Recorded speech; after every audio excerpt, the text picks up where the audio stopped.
Hello, hello. So, Bits and Bops. I will say, I had this up as a donation goal of sorts on my, I don't know if you pronounce it as Ko-Fi, but very seldomly I will have a little donation goal up on that, just because why not? For people who want to support in that way, I figure it's worth having the option, but I don't usually push it, because it's like, you know, I have a day job, so I'm not exactly strapped for cash or anything. So it's a totally optional thing, but one of my most recent goals was getting this game, Bits and Bops, because I saw the trailer for it and I was like, wow, this is literally rhythm heaven. This is rhythm heaven, and that is totally up my alley. Rhythm Heaven is a wonderful series of games.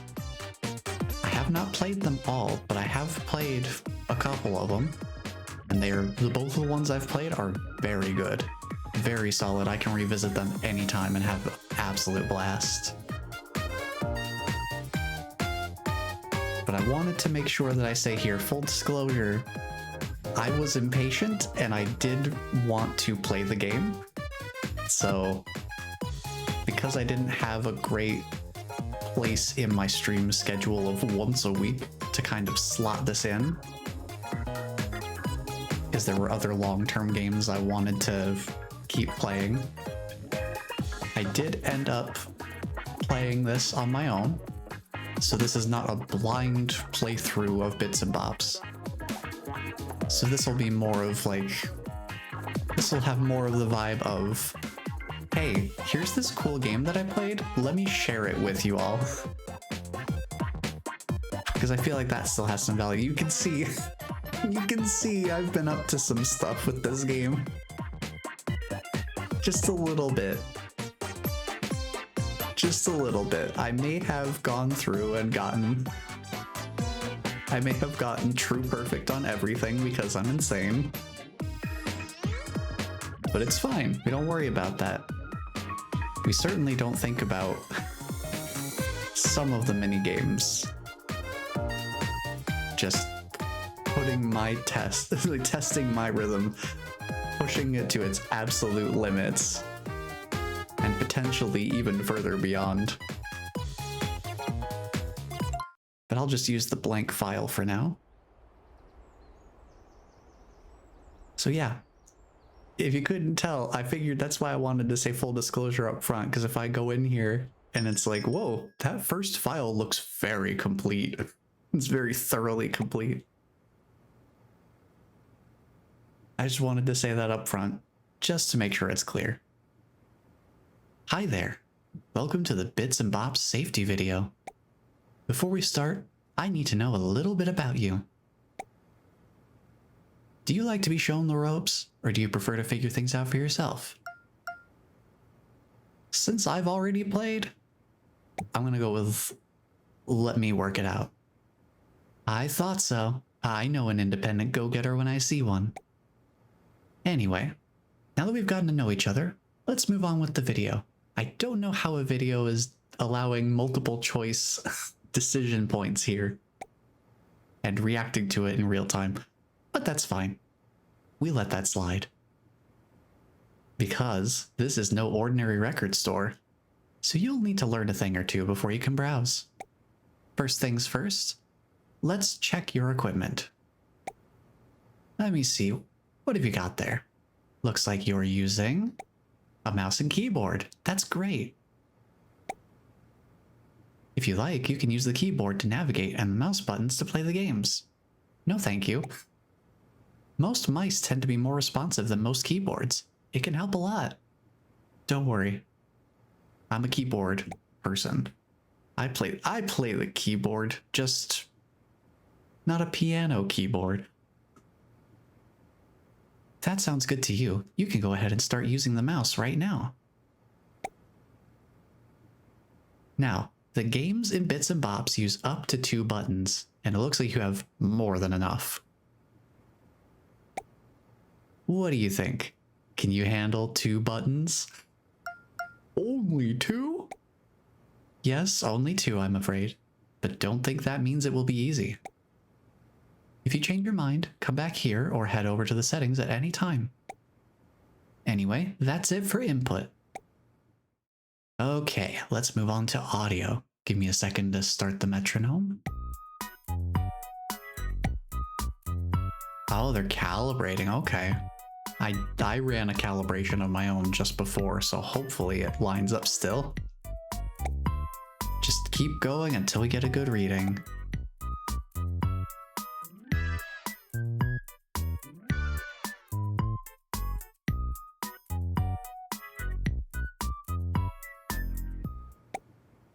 Oh, 46 milliseconds. That's actually 14 milliseconds lower than I had calibrated right before starting up stream.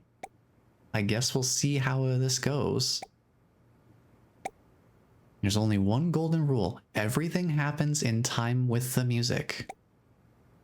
Let's try something simple. The target appears on 1, moves on 2, and you hit it on 3. Don't worry, you'll be fine. 1, 2, 3.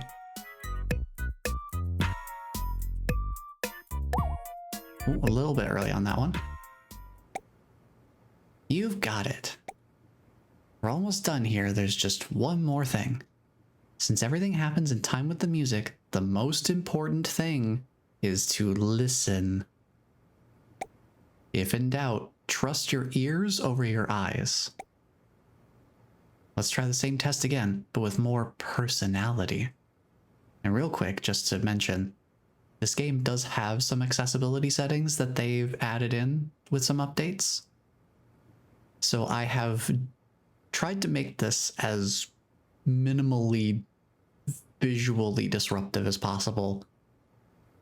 Because from the very first minigame, there's already, you'll see it, there's some camera flashing effects that are full screen. So one of the things they added was flash effect removal. So flash effects, shaking effects, and rotation effects are disabled, so we shouldn't have any issues in that regard. Or fewer issues, I should say. Just in case. Fewer issues with any sort of flashing effects. Should be minimal motion sickness other than this scrolling background, but just to mention, they do have those accessibility options. So now, same test, but with a little bit of personality.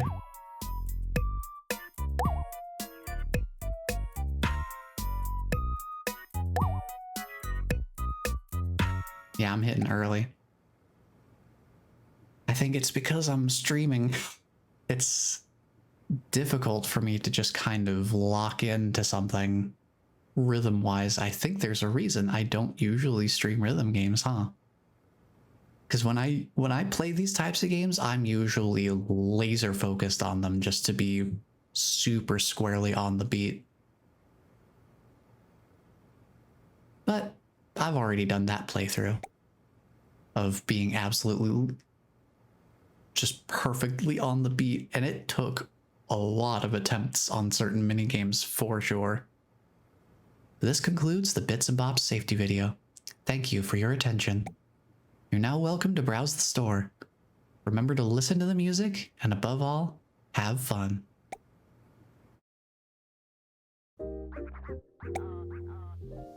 Oh, hi there.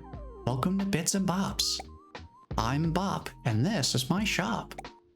Have you watched the safety video yet? Yep, we just finished that. Can't really see the options past my head. The top one says yes. Great, and you're free to browse. The minigames are to your right, and the lounge is on your left. We've only just opened, so our selection is a little limited. Please bear with us. By the way, if you ever need anything, just ring the bell. Okay, that's everything. Have fun. So this is our minigame board. This is where all of our primary rhythm games are going to be. And then we have the lounge over here.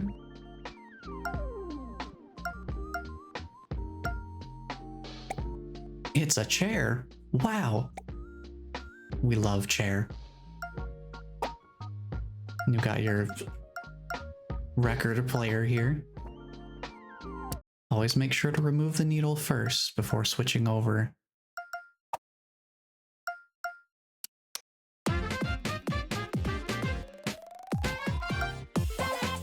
Very cool diegetic form of sound test. I really like it.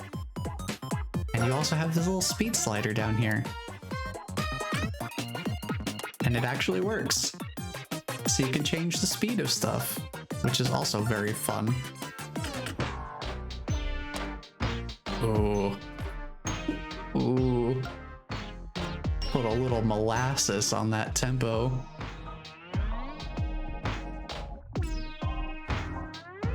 Ooh, boy.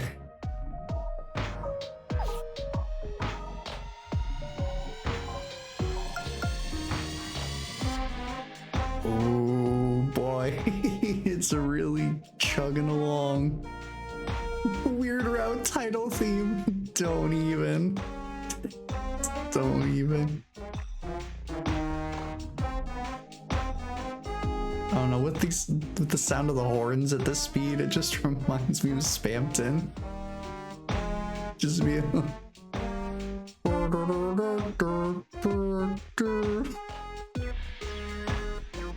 If I lock in, I end up sabotaging myself. I just have to get in a flow state.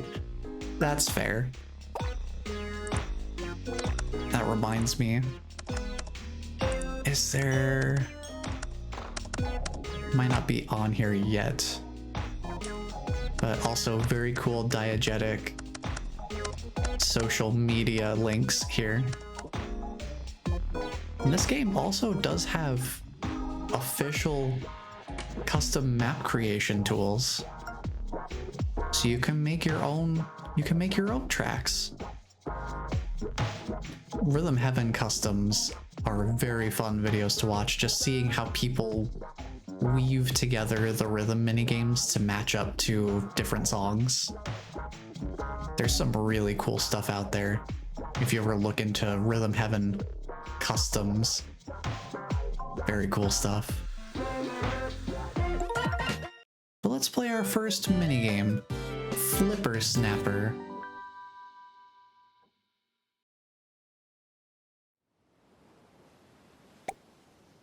Ah, the open ocean. This seal loves to bop the beach ball. Snap a photo.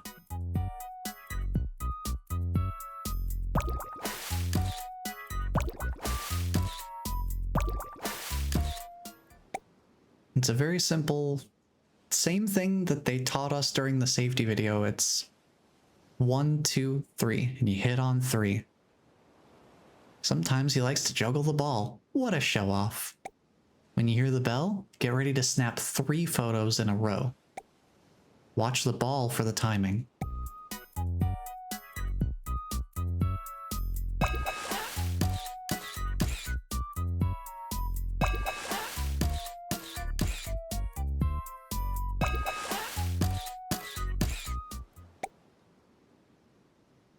Just a little bit of an extension. Instead of hitting once, you just hit 3 beats in a row there.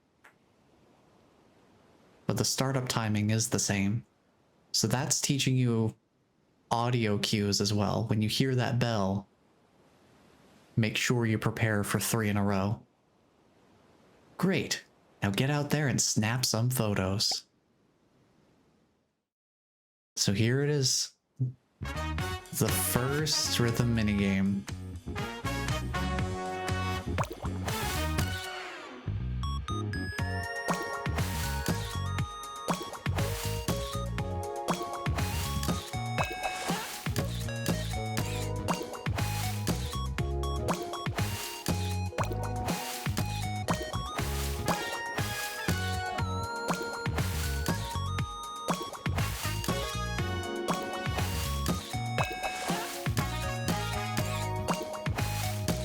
definitely take to heart what they say about letting the music kind of guide you.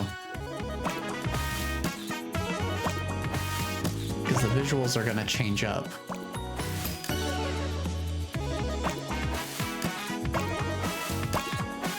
Who's that using the camera? That's not a cat. Nice hot dog you got there. Oh, where'd it go?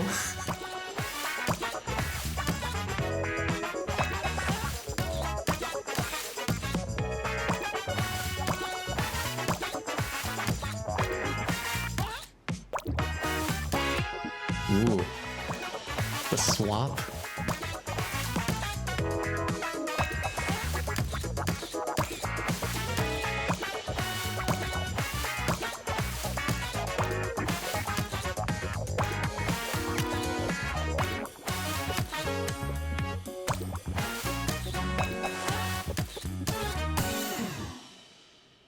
Oh, I guess that beach ball's done. Isn't this just delightfully charming? It's just so wonderful.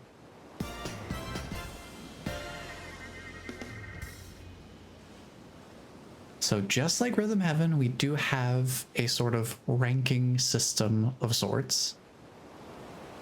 If you manage to hit everything with good timing, you get a perfect. Now, it might be kind of hard to notice. Some minigames, it's a little more obvious than others.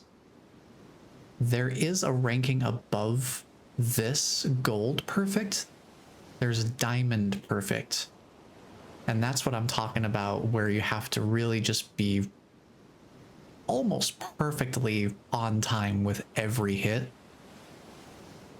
And each minigame has visual tells that will help you distinguish whether what you're doing is a truly perfect hit or not. And some of the minigames, it's effectively impossible to really properly tell whether you're getting those true perfect hits. So one thing they finally added in one of the most recent updates that they did was once you've played through a minigame for the first time, there's a setting on the computer. And I think now that we've played our first rhythm minigame, we can actually go check it out, see if it's there. But there is actually a setting that gives you a true perfect indicator on the screen. So as long as that indicator stays on screen, that means that you've hit the true perfects properly. Which is very nice. Definitely wish I had that when I was going for all true perfects, because there were times that I just had to kind of hope that I got it, because I couldn't tell. There's some visual cues that it is basically impossible to tell the difference. Like, I can point out one of the more subtle ones whenever we get to it, because I don't remember off the top of my head most of the specific tells, but once we go through the minigames, I'll remember. Wow, you cleared your first minigame. Great work. By the way, a package just arrived. It's for you. Head over to the counter to collect it, or we'll hold it while you keep browsing.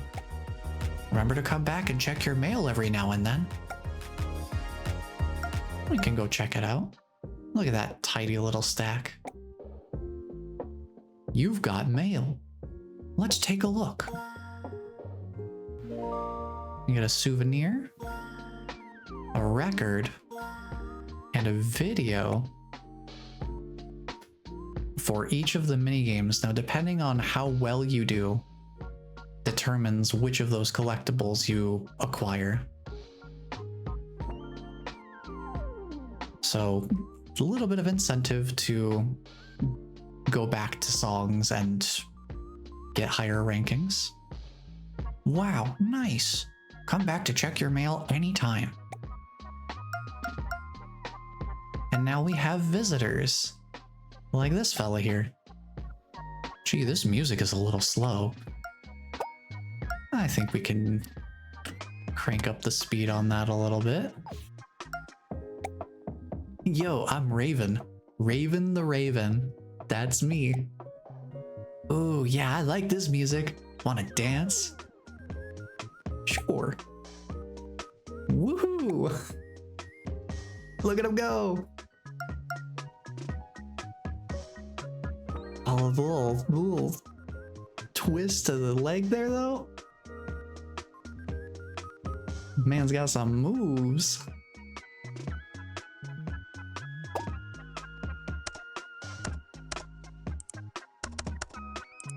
I'm curious. I don't know actually when the indicator comes up as an option, because I only ever checked it on my full completion file, so I guess I don't know when it unlocks. But we'll find out eventually. In the meantime, next minigame, Sweet Tooth.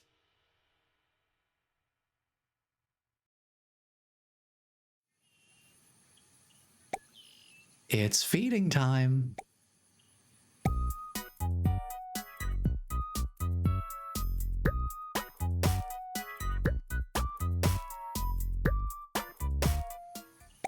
Another simple 1, 2, 3. And now for cupcakes.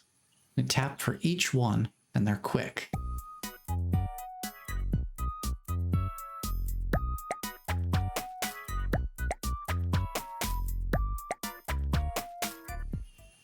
Bit of a funkier rhythm on that one. You definitely want to get comfortable with offbeats and triplets, I think. Not everything is going to be square on the beat. You're going to get a lot of those where you really feel the vibe of the music. The music will definitely reinforce that rhythm a lot. I will say, sometimes the tutorials are tougher than the actual game itself.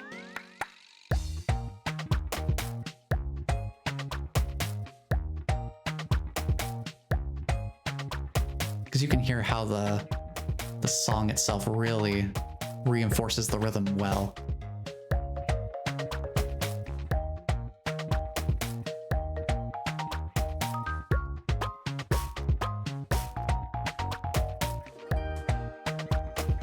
I feel like rhythm games, a lot of them are a very delicate balance between kind of losing yourself to the music enough to just sort of feel the rhythm rather than analyzing the rhythm, but not getting so lost in the music that you lose all focus.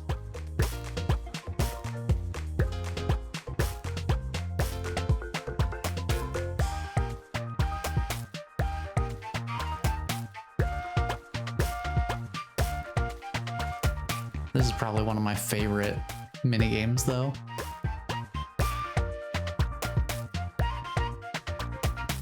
Just something about the rhythm is very satisfying.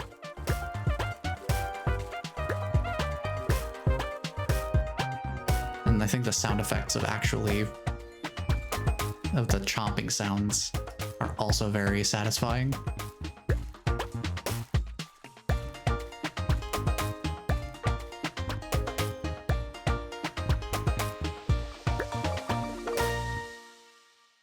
Very fun stuff.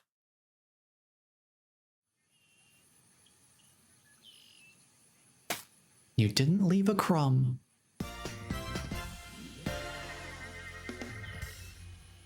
think that might actually be the first time I haven't gotten a true perfect on that specific minigame.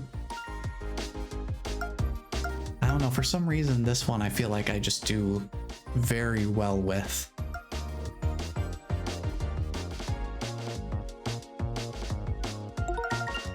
But now on to the next one, Rock, Paper, Showdown. Welcome to the void.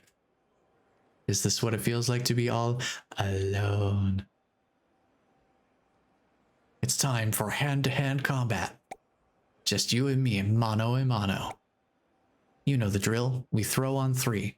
Get ready. A little bit faster.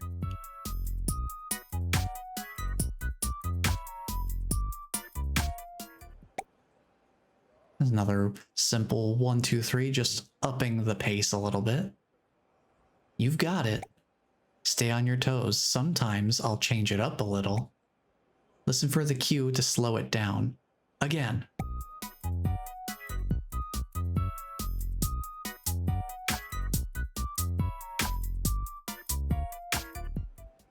So there's your triplets.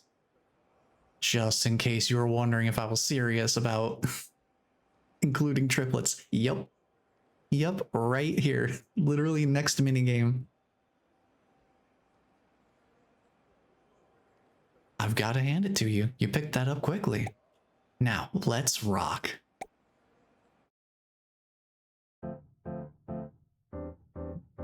This is one that also tries to distract with absurdity in the visuals.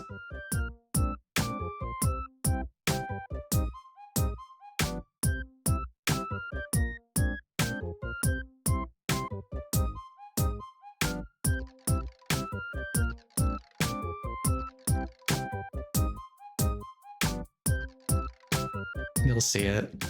We'll get to a point where the visuals start getting a little funky here.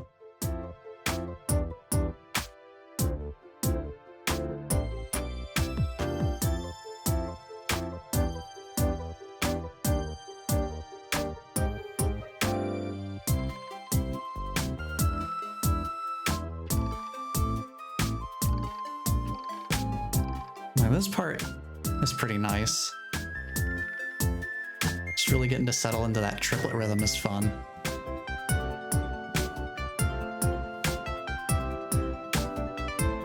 Getting that little pop art reference here.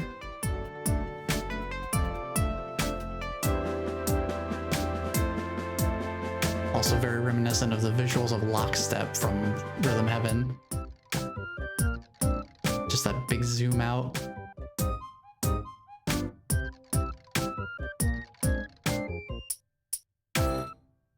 And there you go. The most rhythmic game of rock, paper, scissors ever played. You handled that perfectly.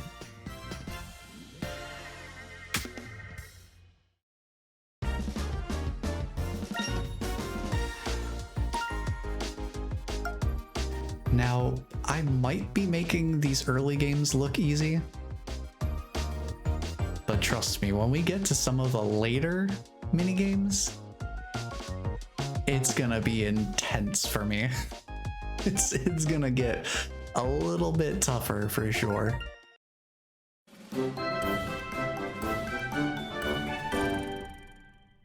But I feel like these early stages do a pretty good job of introducing some different rhythmic concepts over the course of them. Like starting off tutorial just gives you normal, straight up 1, 2, 3. You hit on the 3. You're hitting on the beat pretty clearly. First minigame gives you, you're gonna need to hit 3 beats in a row. Second minigame, we're going to throw in some funkier rhythms. But I feel like the music really reinforces it well so that it's not too crazy. That previous one with the rock, paper, scissors, we get triplets as a concept, just kind of feeling a different rhythm inside of the standard tempo. This introduces more of a mechanical concept. This one we're going to be holding and releasing the button in time with the music rather than just tapping the button in time. And if you've played Rhythm Heaven Fever, I believe that's the name of the Wii game. That one has, I think it's called, is it called Flockstep? the one with the long-legged birds. This will feel very familiar controls-wise. Listen up, troops. It's time to gather supplies. It's simple. We form a line and march in time.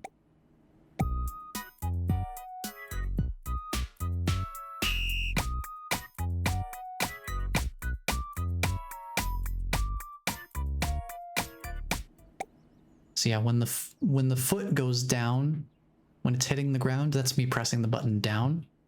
When the foot lifts up, that's me releasing the button. It's still just one button, but we're handling the execution a little differently. And the true perfect cue for this game is if you watch the footsteps of the ant, the true perfect hits are the ones that have these like little purple spark effects coming out. If they don't have those purple sparks, they're not a true perfect hit. And the reason I'm glad we have that visual indicator as an option now, whenever it unlocks, is because certain games, certain minigames like this, you literally will not be able to see the visual cues for part of them because the visuals will be obscured. So you just won't know for sure unless you are absolutely laser locked into the rhythm. So I'm very glad we have the indicator because you'll see it in this minigame in particular. We're not going to be able to see the ant the whole time. Also, this is exactly me whenever I'm playing Deltarune and we have tons of dialogue to read. It's like, we'll never be done at this pace. We need to pick it up. And now, when you hear the cue, get ready to take 3 quick steps in a row.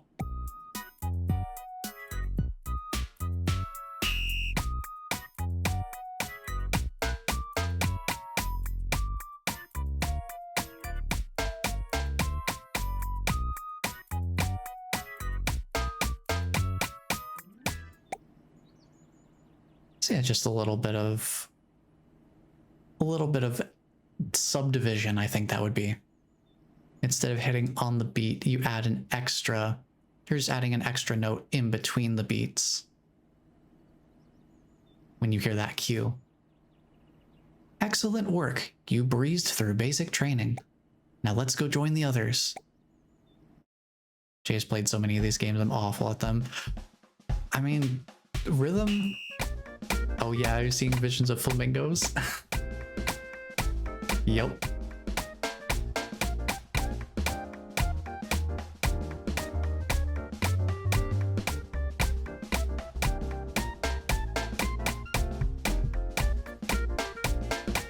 So like you can't see the visual cues here in terms of whether you're getting the true perfect hits or not.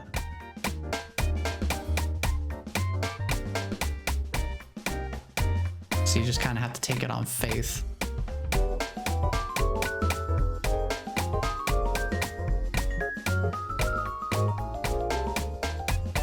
Right over the dog's back. Can't be bothered to go around him. Doesn't seem very bothered though.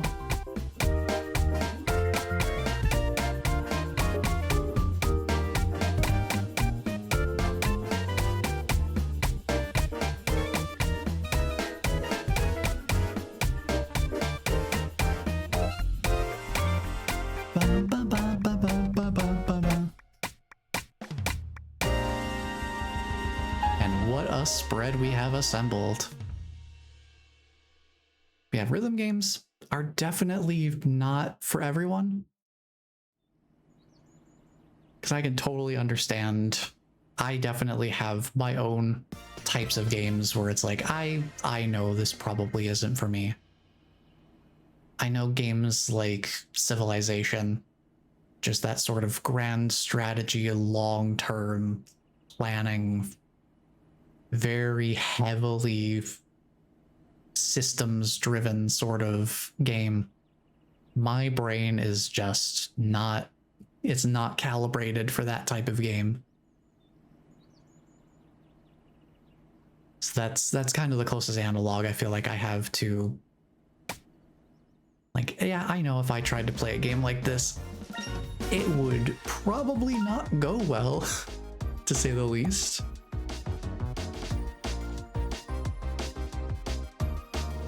But I feel like it is really fun to, a game like this, even without experiencing the mechanical gameplay side of things, the music is still good, the visuals are still good, it's still something that can be enjoyed without playing it in quite the same way.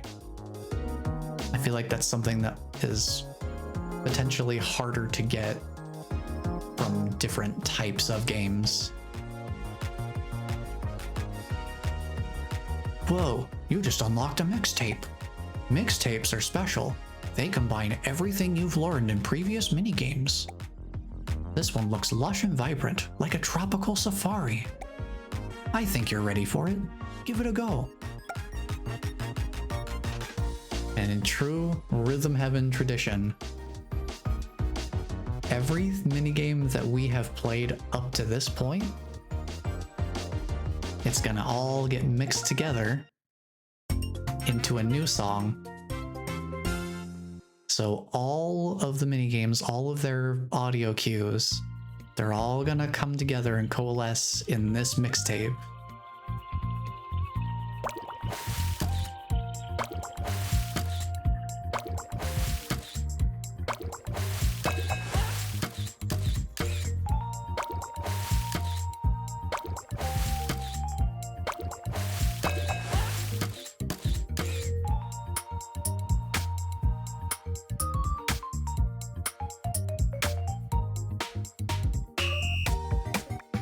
So you get a little bit of an exercise in seeing how the different minigames all fit together into the same song.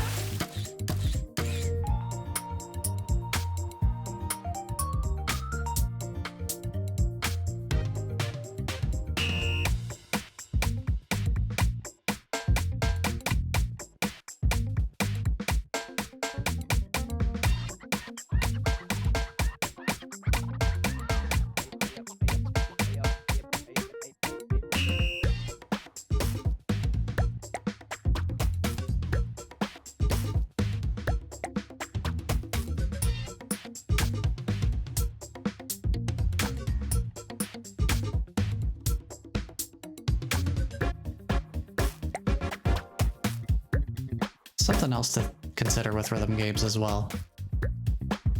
You're not gonna always know how each of these transitions is gonna go. Some transitions are very tricky, especially in the later mixtapes.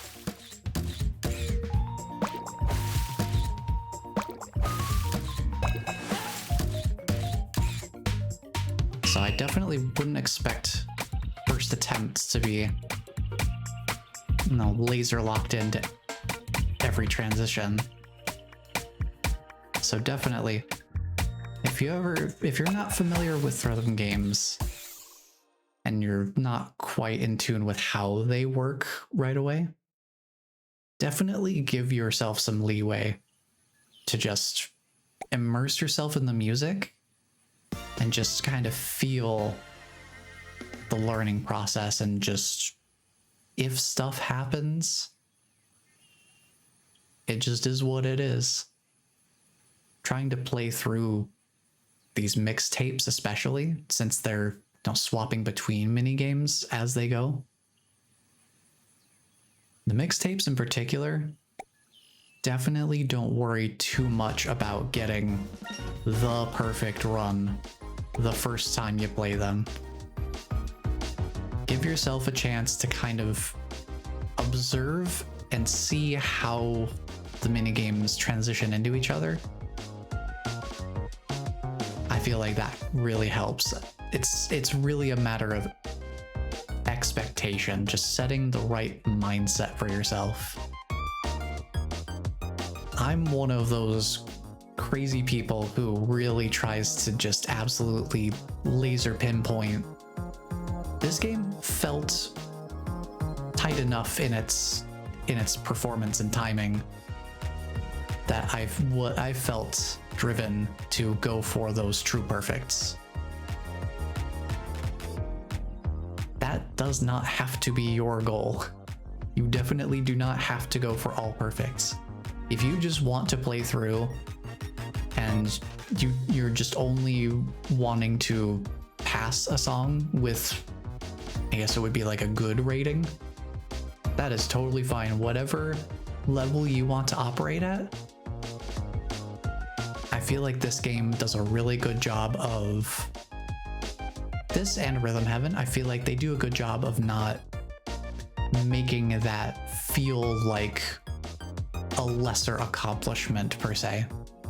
Like they're not gonna really push and be like, well, you got this, but you could do better, so go do better. I think they very, very gently nudge at a couple points just to be like, hey, if you want to go for a better ranking, you can. But I feel like they're very good about just, as long as you're, generally doing pretty decently, they're not gonna really push. So Bits and Bops and the Rhythm Heaven games, at least the two that I've played, the DS and the Wii games, can't necessarily vouch for the others. But I feel like they do a good job of giving you enough feedback to kind of tell how well you're doing, but not really making absolute perfection feel like it is the ultimate goal that you have to go for.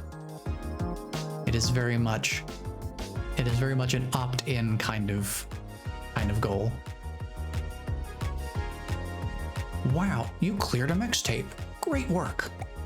By the way, I've got some good news. We've opened a new area. Our game corner to your right offers a bit of change of pace. Why don't you head over and check it out while you wait for the new minigames to arrive? By the way, this mail pile is getting a little out of hand. Please stop by the counter and check your mail soon. We can do that first. It's going a little bit, yeah. That is quite a pile you got there. You've got mail. Let's take a look. Jar of marshmallows, a Sweet Tooth record and video, the rock, paper, scissors pencil toppers, and the rock, paper showdown record and video, a fruit bowl from the Ants minigame, pantry parade, and then the lovely hanging potted plant from our time in the jungle with the jungle mixtape, and a pin. Wow, nice. Come back to check your mail anytime. It's a hanging vine, an intricately carved stone pot home to a fragrant tropical vine. For some reason, the flowers haven't stopped blooming since its arrival. And we're just trapped in time here. So yeah, this cubby will start getting filled up with all sorts of wonderful souvenirs of our time in the minigames. It's a jar of marshmallows. A jar stuffed to the brim with puffy marshmallows. And the fruit bowl, the fruit is made of plastic, but it looks good enough to eat. Very true. It's a pencil tin with novelty erasers. The erasers on the end of these pencils are shaped like little hands. And the holiday photos. Some Polaroid photos suspended from a piece of thread. The colors look surprisingly clear.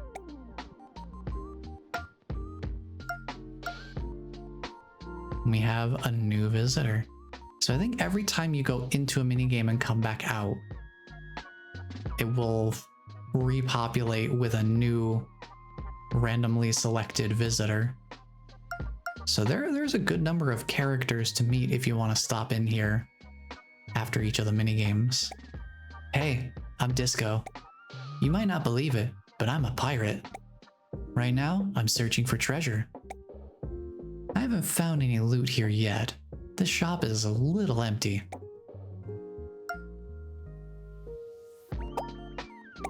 We can check out that pin we got, the Explorer pin. This pin is awarded for completing the Groovy Jungle Mixtape. So this is basically more or less your achievement tracker if you care about that sort of thing. And then the memories scrapbook is your diegetic form of ranking check, just to see what your best ranking was on each of the mini games so far.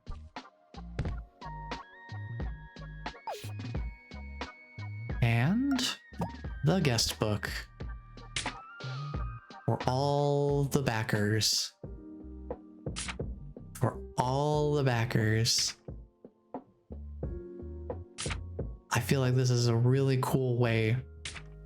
I appreciate how diegetic everything is. Like having a guest book for the fundraiser backers is a very cool way of handling it. And I imagine that some of, if not all of the characters, I haven't done the research on this specific part, but I imagine at least some of the characters that we see sitting in the chair visiting the shop from time to time, they're probably you know, backer rewards, if I had to guess.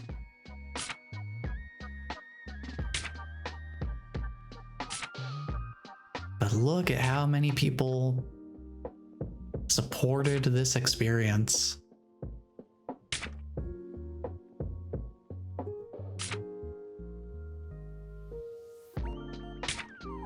It's kind of hard to really get a sense of the scope of just how many people back a game unless you do something like this. Imagine reading all of these names out one at a time. That would definitely hammer home just how many people back to this game. Very cool stuff, and also gives a little bit of a preview of some of the people we might meet during our time here. You'll only see the sketches of them. You don't get to see their full color.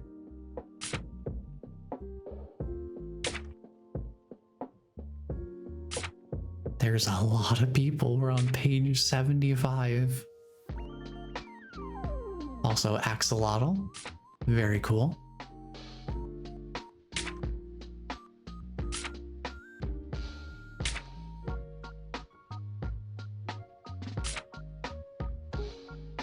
I gotta say, the art style for this game, very, very nice. Very pleasant to look at.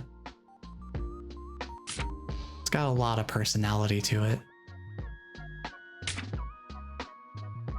I'm not a visual artist myself in that I don't really do illustrations or digital art of that kind.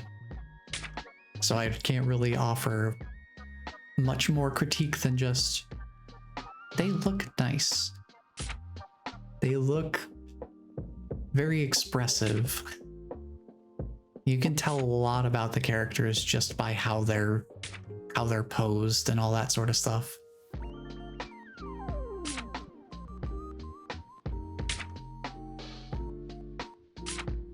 And that's the sort of thing that I feel like is very important for a rhythm game.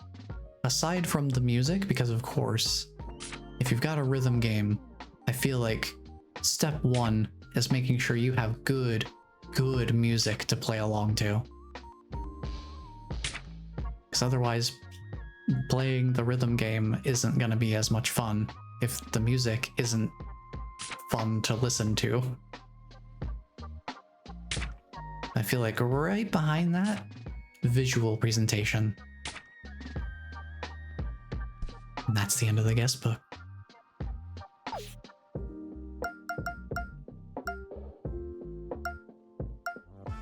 So here's our new area, the game corner. I should mention, the games here work a bit differently. You can play these by yourself or with up to 4 players.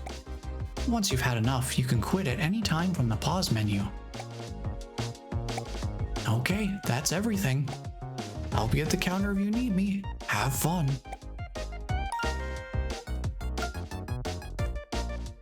So after each of the mixtapes, we'll unlock a new game in the game corner, and we do actually have to play these to a certain extent to move on to the next row of minigames.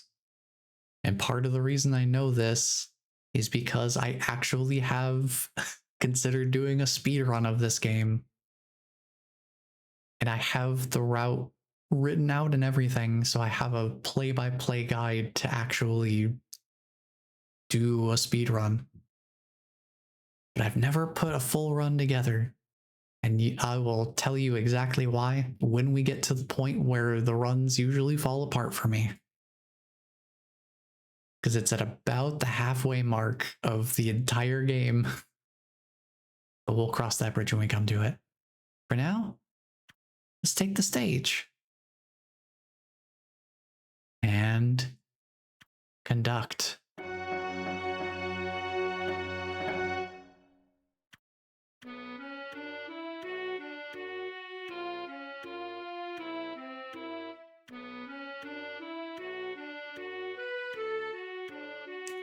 So all we're doing is conducting.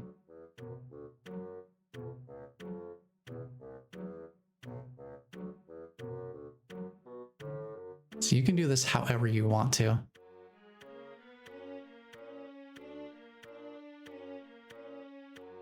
If you want to do it like the original song, and just kind of keep a bit of an even pacing.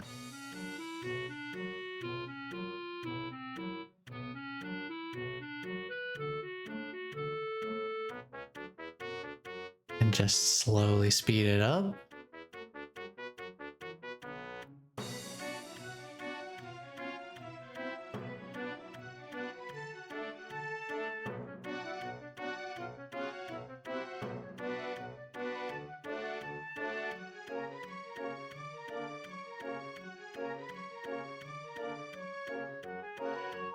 Just keep it going a little bit.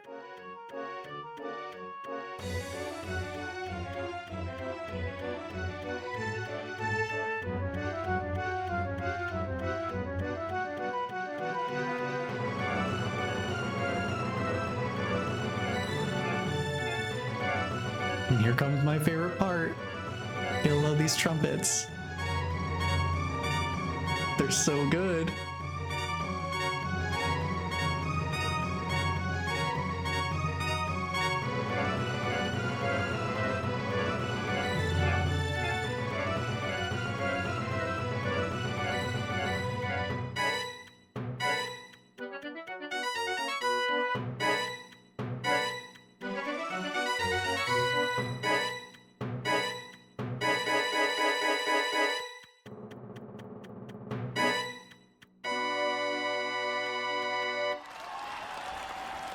That's a pretty fun little mini game. Just a little bit of In the Hall of the Mountain King. Oh, I totally forgot to tell you about the metronome. Silly me. You can toggle the metronome. So if you want to have a little bit of a play guide, gives you a little bit of a sense of what sort of timing they're expecting. But you can also just do something like this. This is what the speed run would do.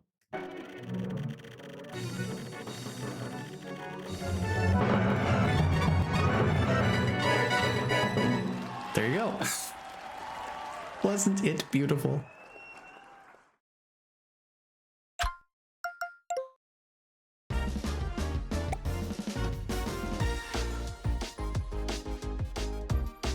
So the criteria for that, for moving on to the next minigame, is playing through the whole thing at least once. So basically just as many inputs as you can possibly output in a second. Just more buttons equals faster playthrough. Great news! New minigames have arrived. Head back to the shelves when you're ready to check them out.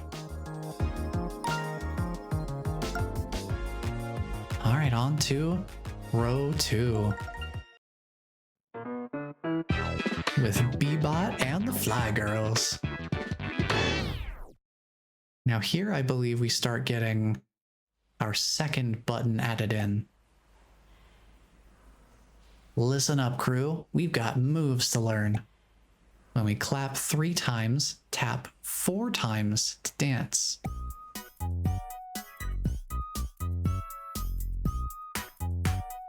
Boom, boom, boom, boom. Just like that.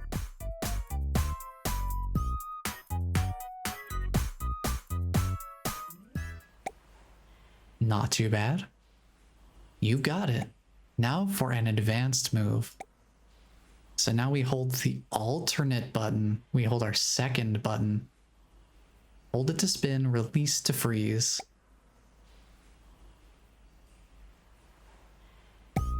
Listen for the 1-2 record scratch. So we get 1, 2, hold, go. Yeah. 1, 2, down, up. Is the basic timing for it. So it's very call and response with this particular minigame. 3 claps, 4 beats of posing, and the 1-2 scratch followed by a 1-2 with the spin and freeze. Sounds complicated in a verbal explanation, but makes a lot more sense once you get into the rhythm of the minigame.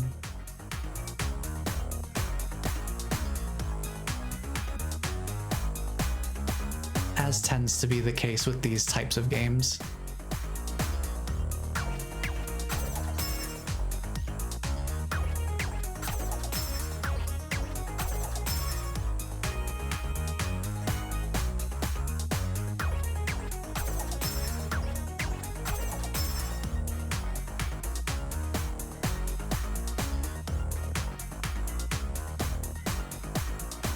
This is probably also one of my favorite mini games, especially visually. I think they exude so much style.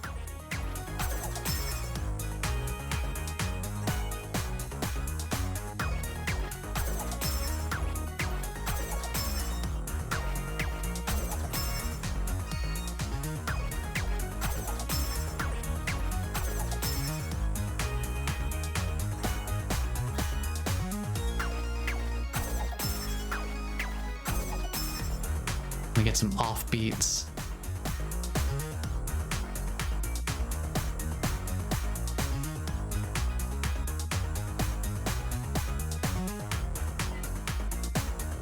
And also pushing that an extra beat ahead. Just such a fun one. Such a joy to watch. Because something that's kind of tough about rhythm games from a single player perspective is it can be kind of hard sometimes to really fully appreciate all the visual stuff that's happening. Which I think is why they really emphasize just kind of settling into the music and letting the music guide your input rather than trying to analyze the visual cues, especially because sometimes, as we've seen already, sometimes those visual cues are heavily reduced or completely absent. Like reduced, obscured, or absent entirely. So the music makes a huge difference. try playing a rhythm game with only the visuals and no music, and you'll see exactly what they mean. This is also one of my favorites. There's just so many really fun minigames in this that I love. One of my, like, I think my absolute favorite is really close to the end, so that's something I'm looking forward to. But there's some really good ones in each of the rows. What a perfect day to dance. Get ready up top. Press E to bop. And look how cute they are. They're so cute with it.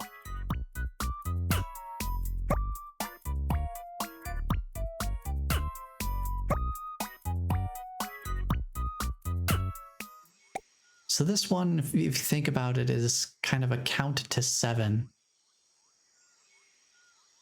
If you want to think about it just in the pure shape of the line that we're in. Or if you want to think about it in terms of 4, it would be you wait for one full set of 4, and then you do the 1, 2, 3. So it's still building off of that initial concept of announced on 1, hit on 3. But just with an extra measure in front of it. Or you'll see the little variations they do here too. Sometimes life comes at you fast, and you need to be prepared to go with the flow. So now we're gonna get something a little faster.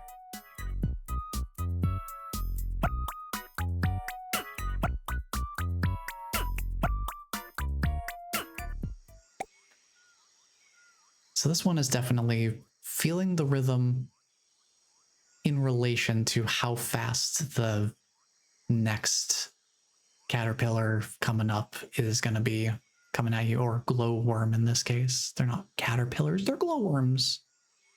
We'll see very clear evidence of that later. They'll show off their glowing nature. That's it, just one more thing. Sometimes you have to relax and take your time. Don't sweat it, this will be a breeze. So not only is there a faster variant, but there's a slower variant.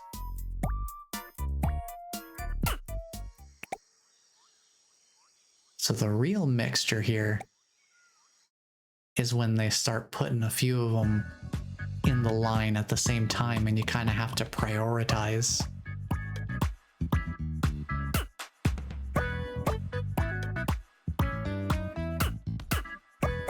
It definitely pays to feel the rhythm of the music.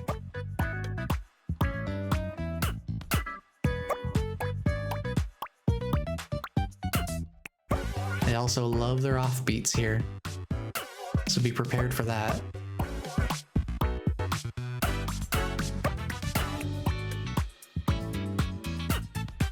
It's a very funky track too.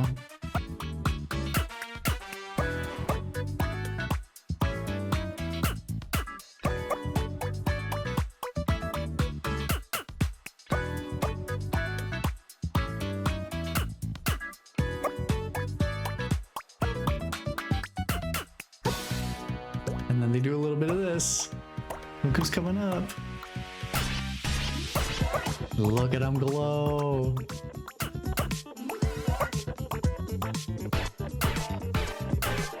They get some really funky rhythms in here now.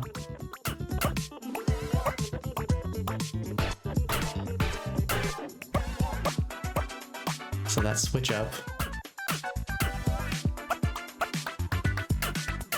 Be ready for those funkier rhythms.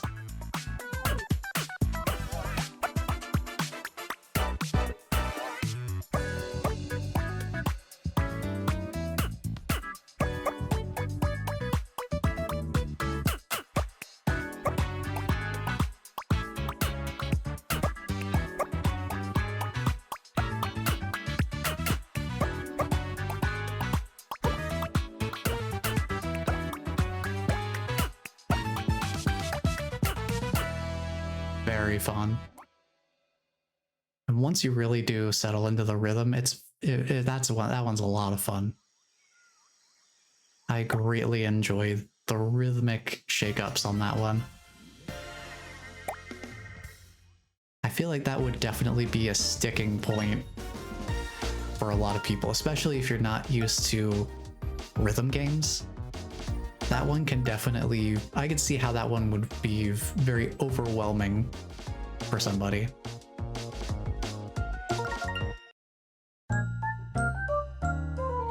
I imagine that's part of why it feels so satisfying to really just nail it down. But now it's time for Meet and Tweet. Canary loves to chat. Listen for the question, then tap E to respond.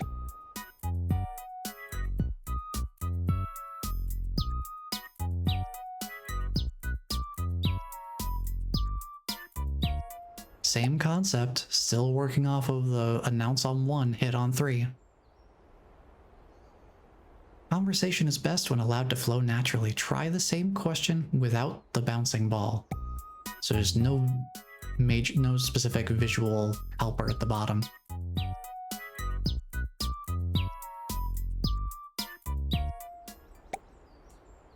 Canary thinks carefully about complicated questions. Tap E to respond after a short delay.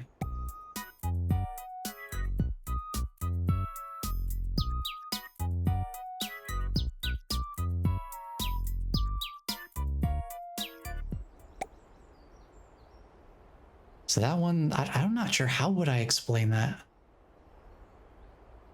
I guess it would be like 1 and 2, wait, 4. So you're getting a little bit of that, a little bit more of that patience-driven rhythm in there. The last one introduced the concept of some notes are going to be fast, some of them are going to be, if you want to wait, you're going to have to wait a little bit for them. Hello, Destiny Norwood. Welcome on in. How are you doing? You're rhythm gaming.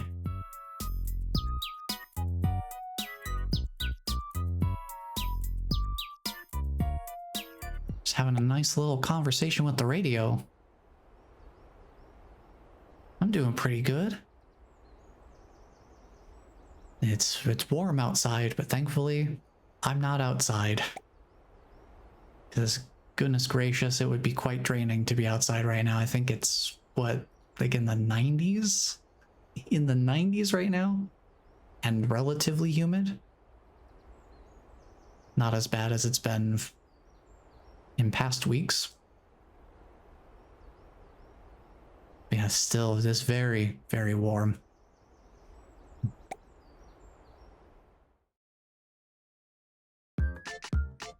I do a very good job of staying hydrated nowadays. I always have some good replenishing water on hand.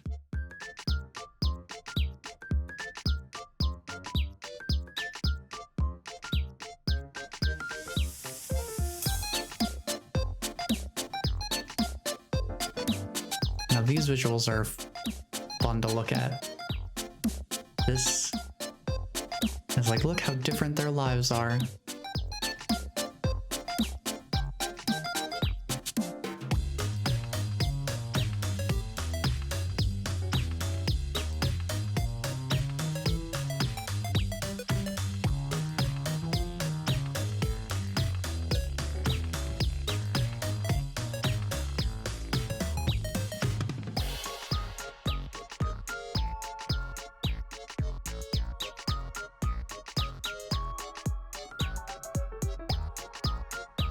Take a look at the two visuals going on. Take one guess as to which one is me.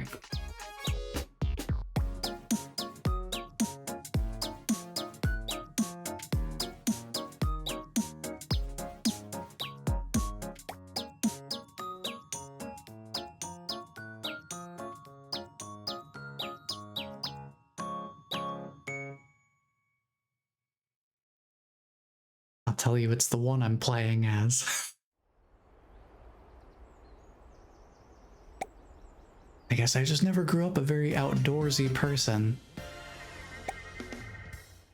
But I probably would be a little bit more if there was a little bit more around here. I used to be in a place where there was more immediate access to walking trails and just being able to be in the forest for a little bit.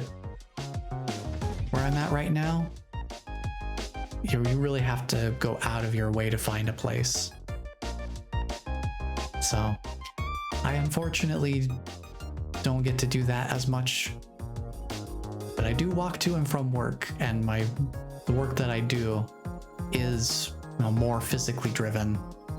So at least I stay in shape. I'm not totally sedentary.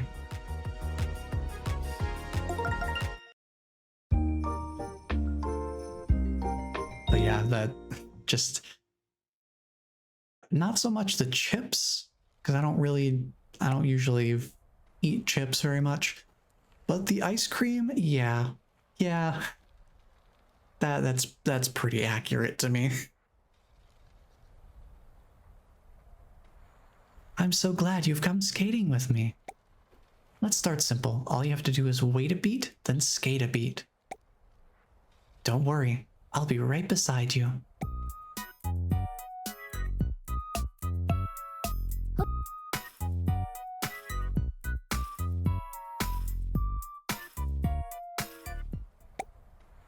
I will say the true perfect visual cue for this one is very highly visible from this angle.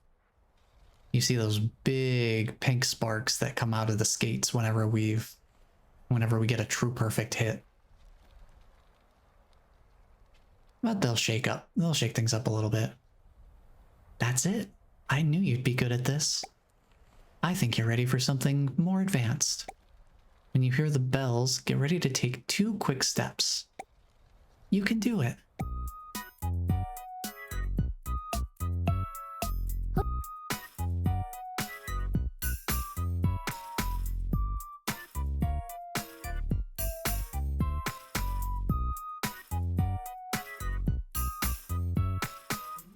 Now the toughest thing for doing the quick double step, I almost always tend to be on the early side with the first step of the 2-step. It's very easy for me to accidentally jump the gun just slightly. So I just have to remember that and kind of rein it in. Excellent, you're a natural. One more thing. We're going to change it up like before, but this time it's 2 offbeat steps. Let's do it. This time we're getting 3 separate kind of things we're expected with 2 different audio cues total.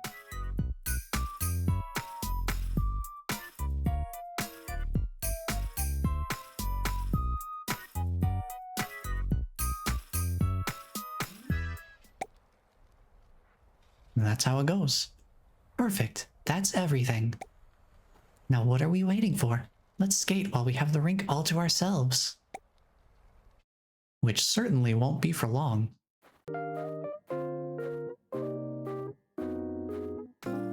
This is a really cozy track as well.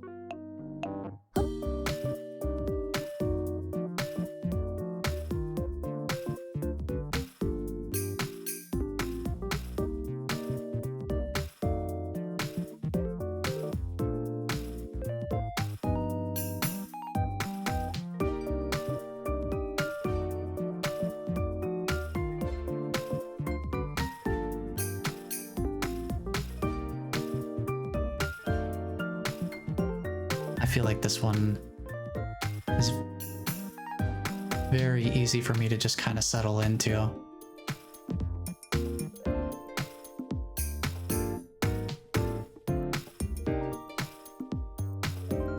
You can still kind of see the pink sparks.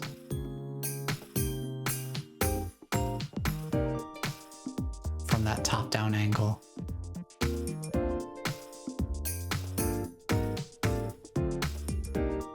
Not so alone anymore, huh?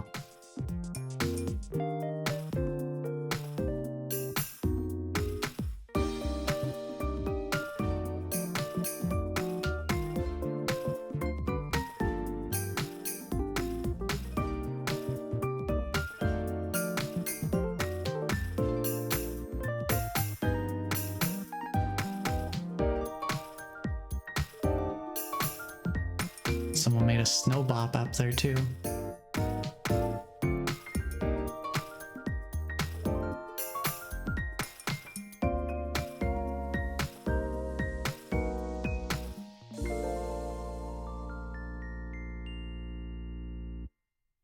That's really just such a delightful minigame. Very cozy vibes.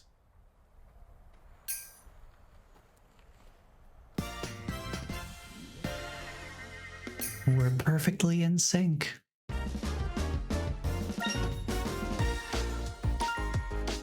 And now for mixtape number 2. Well, what do we have here? It's another mixtape. This one looks carefree and adventurous, like it could go anywhere it wants. That sounds like it has you written all over it. Before we dip in, let's see if we got somebody new hanging out. Hey, I'm Strawberry. A friend recommended I visit the shop, so here I am. I heard this place opened recently. I'm always keen to check out a new small business, even if some of the shelves are still empty.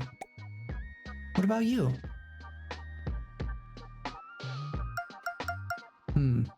That's a good question. I feel like it really... I think for the most part, I do tend to wait. I'm not very experimental by default. It really has to be something pretty specific for me to be like, yes, I need to jump in the moment it's available. I'm usually the second option. I understand. Your time is valuable. Sometimes it's better to let someone else dive in first so they can tell you what it's like. And maybe that someone else is me. Now, there is a symbiosis to it if you think about it.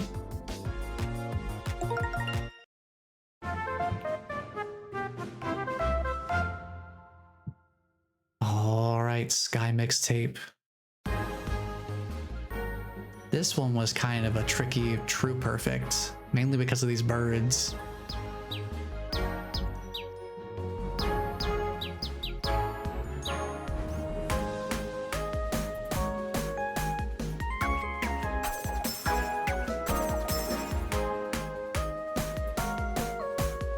Some of the bird rhythms are tricky to nail perfectly.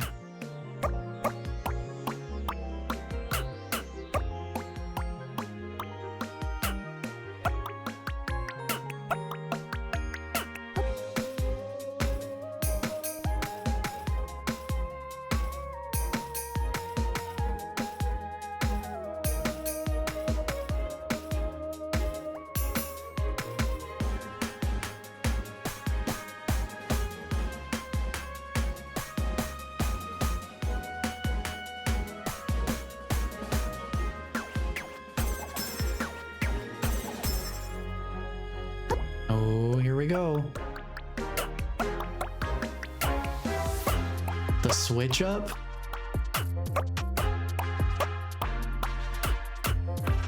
Probably one of my favorite switch ups.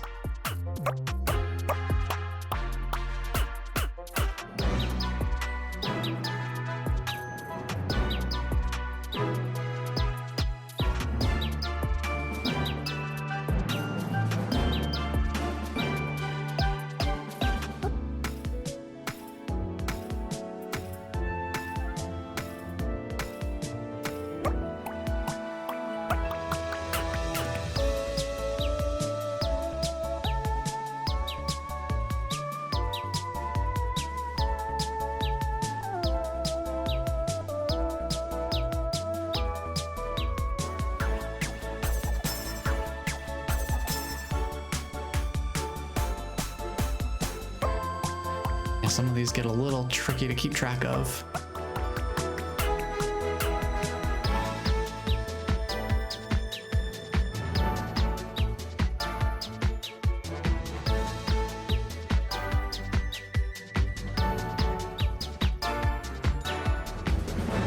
But it's definitely the birds that gave me the most trouble in this one.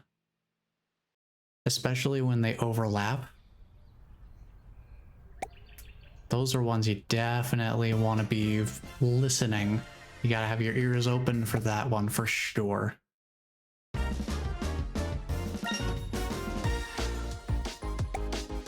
You cleared another mixtape. Nice. I'm sorry to say that we're waiting for the new minigames to arrive again. Why don't you head over to the game corner while you wait?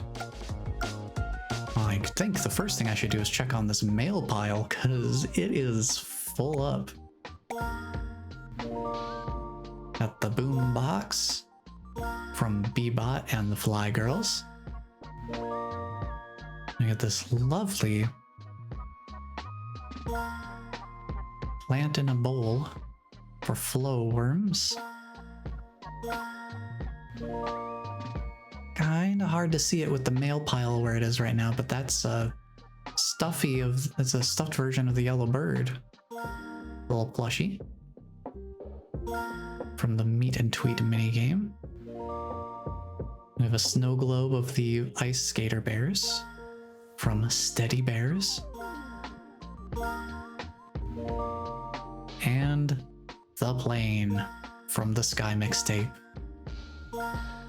And a pin.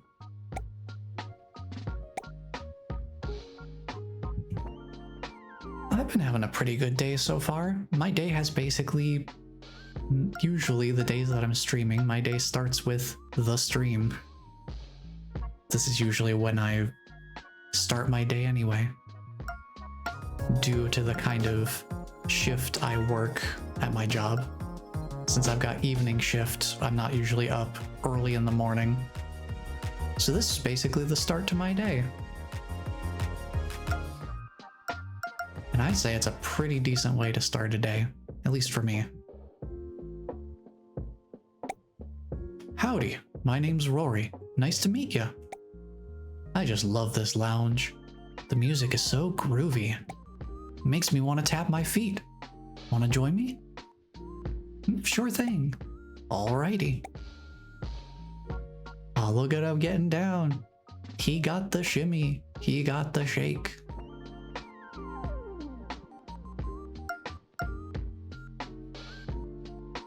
I just love how much personality every single one of the visitors has. Just from the way they're designed, to the way they talk, to the way they dance, if they choose to dance, but just their movements in general. And he definitely enjoys the simple things in life. That's the kind of vibe I get.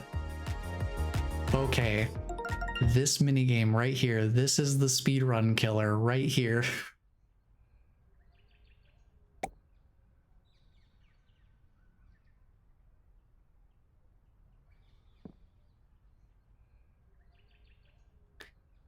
Welcome to this.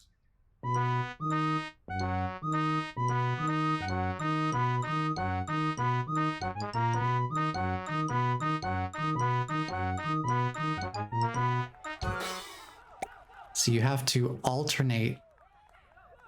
You have to alternate between your primary and your secondary input keys to kind of do your alternate steps. And you can do it faster, but if your timing is a little bit off and you accidentally hit the same input twice, it becomes a problem. Because you have to let go in between. So you have to press down, lift up, and then press the other button down and lift up.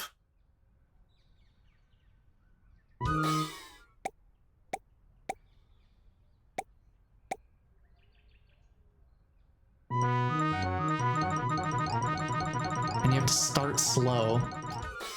You have to start slow, but then you can go fast.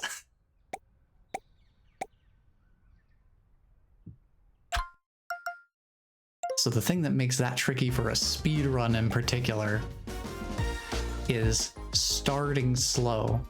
You can't just immediately go fast. You have to ramp up your speed.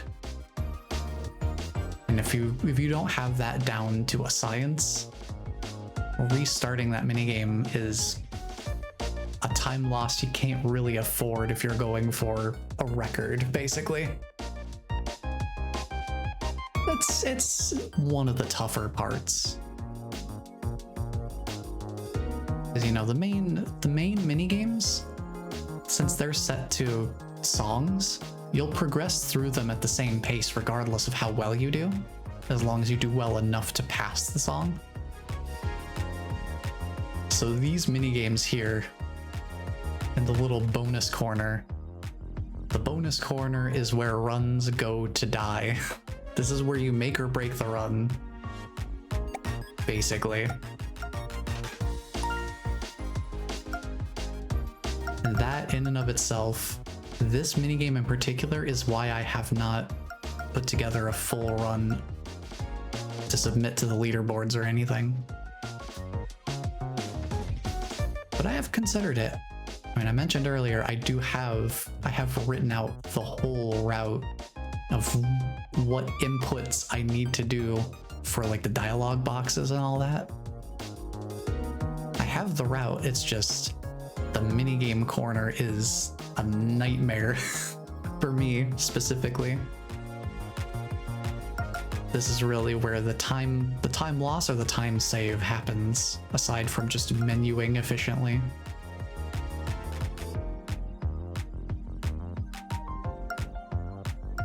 Because with the conductor minigame, all you have to do is just go through it fast, and that's just basically strategic button mashing. Like, this is just how many inputs can you perform in a how fast can you perform inputs. This one you could just speed through. There's a little more nuance to the three-legged race. But that's all speedrun stuff. I'm not really worrying about that right now. I just figure I mention it because it's something I have considered with this game quite a bit. This minigame, for some reason, is one of the tougher ones for me.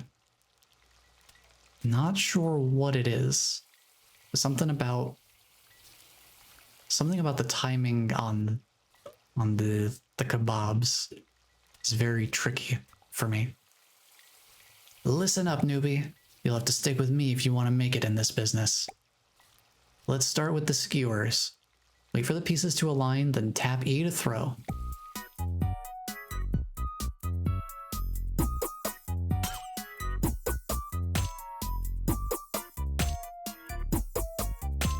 Still working off of that basic structure of announce on 1, hit on 3.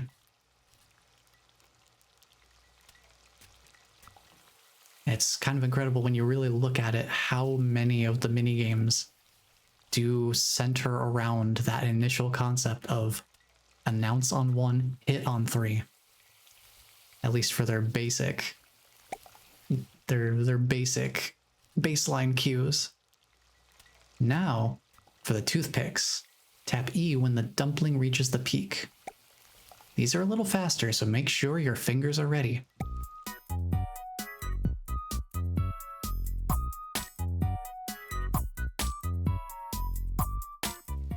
That one is announce on 1, hit on 2, so you do have to be quick for those. You're a natural. Now for our signature dish. And this will feel familiar if you've played. This one really feels very similar to the Karate Joe minigame from Rhythm Heaven Fever specifically. When the time is right, press and hold K to unleash raw fury and release to serve. So this is another hold and release.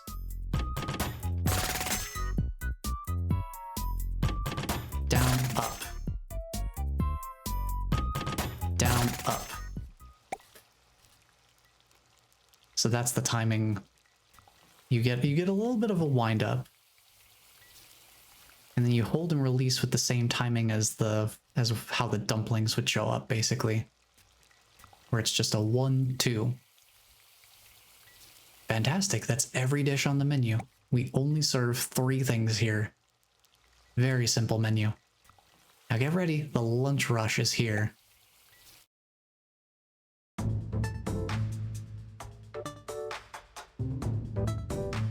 we go.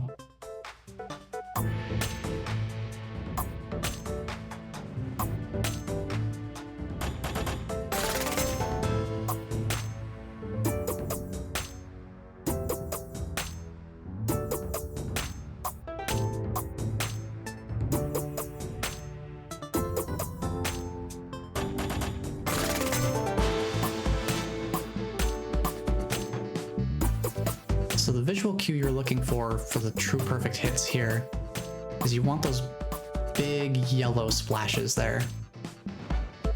If you get the smaller transparent splash effect, that's not a true perfect hit.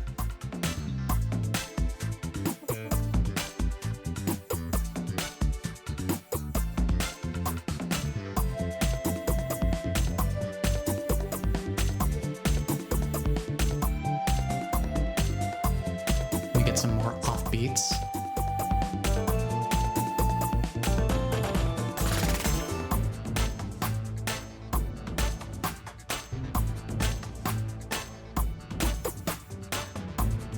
And one thing that makes this kind of a tricky one for me is the song is a little more laid back in terms of rhythmic intensity. You don't hear too much.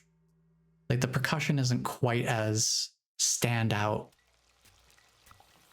It kind of lingers in the background a bit more, so there's not as much audio to really lock in the rhythm, I think. Because some of the other songs have very specific driving rhythms to them, and you can really hear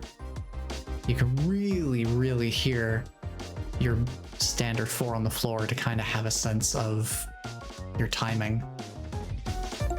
Like, this is the point of the game where they start to make the music a little bit more freeform, and so you just kind of have to develop your own internal rhythm a little bit more, and just kind of trust yourself. You've had half the game's worth of content to kind of have more straightforward music to help you develop your internal rhythm. This back half of the game really starts to emphasize trusting your internal rhythm that you've developed. It's kind of the way that I see it. What a beautiful night for a show. Watch the fireworks shoot into the sky, then tap E to set them off.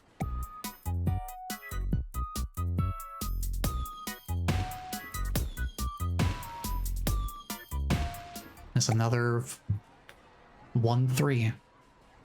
Just shorten it to 1-3. It's the announce on 1 hit on 3. And that's it. The difficulty in this one is not the complexity of the mechanic. It's the rhythmic overlap.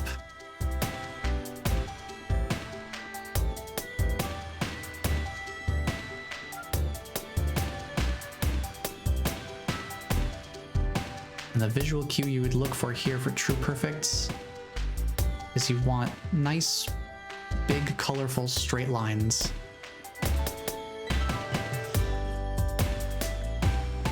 If the firework color trails kind of look a little wispy and they curve more, that would be more of a weak hit.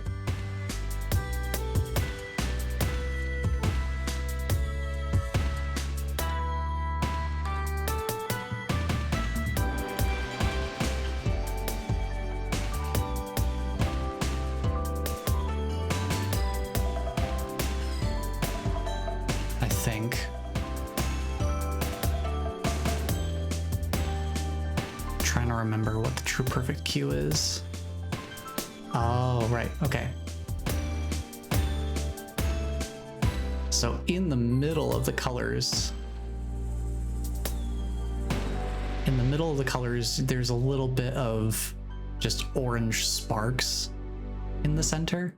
If you only see the color trails and you don't see the sparks, that's a regular hit, not a true perfect hit. So some of the tells are really subtle.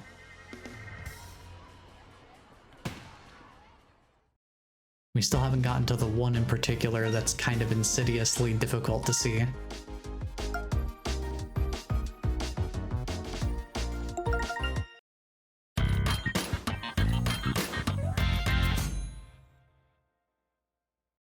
But yeah, I think that's part of why so many people were requesting the true perfect indicator for on-screen, because Rhythm Heaven, it does have a system where it'll select a random minigame that you've completed, and they'll say, hey, if you can get a perfect ranking on this minigame right now, you get a little bonus collectible related to that minigame. And they have an on-screen indicator to let you know if you have any non-perfect inputs. So I think this game being as close as it is to Rhythm Heaven in terms of style and gameplay, I think people were really a little confused that it didn't have something akin to that perfect indicator. But now we do. It's something you unlock, so it's not available right away. But at least now it's in the game. And I think it's fine to have it as an unlockable. Kind of leave it as something where it's like, if you want to go for higher rankings, if you want to chase those rankings, you can. Here's a tool to do it, rather than having it be something you can activate up front. And that might get some people kind of stuck in the mindset of, I have to play through the whole game perfectly. Because putting that indicator at the beginning, having it be available right away, I feel like that potentially sets an expectation that's different from waiting until you put it after you've played the whole game at least once. Makes it more of a post-game sort of completion thing to chase, rather than feeling more like this is the way the game is intended to be played, and if you don't play it this way, then you're not playing the intended way. That's the way I kind of interpret it. The way that they seem to have implemented it here. Y'all like IKEA furniture? Let's build something.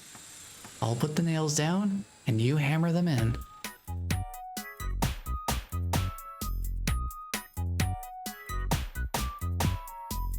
This one's a very Simon Says kind of minigame. Again, like the fireworks, mechanically simple, rhythmically complex. It's not going to test whether you understand how to hit the button on time. It's going to test how well you can match the rhythm.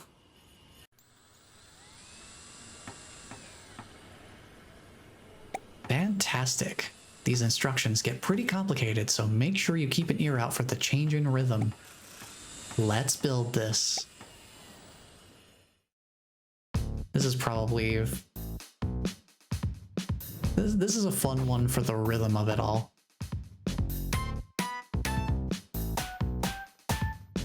Because it's got some funky rhythms. You'll see it.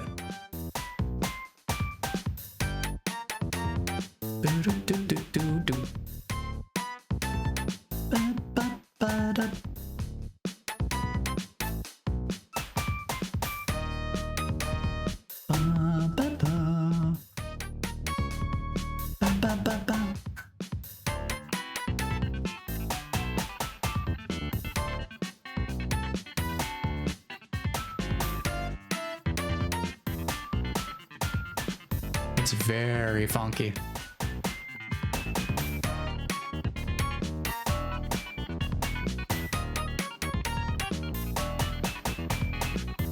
And watch out for the cat. The cat is here.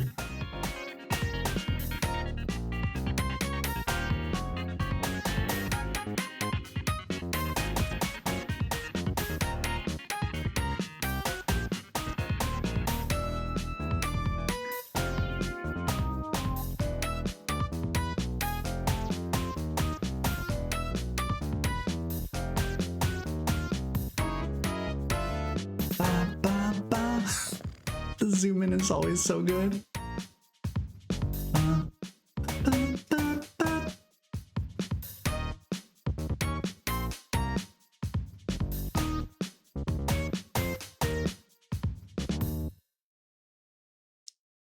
That one's a very fun rhythmic shakeup. Something where it's... I appreciate that they have a mix between ones where you have to listen out for multiple different types of audio cues to know what rhythm to hit, but the rhythms themselves are consistent. Minigames like this, where the gimmick is that the rhythm is shifting each time you respond to the call. I love that there's both. You get some of both.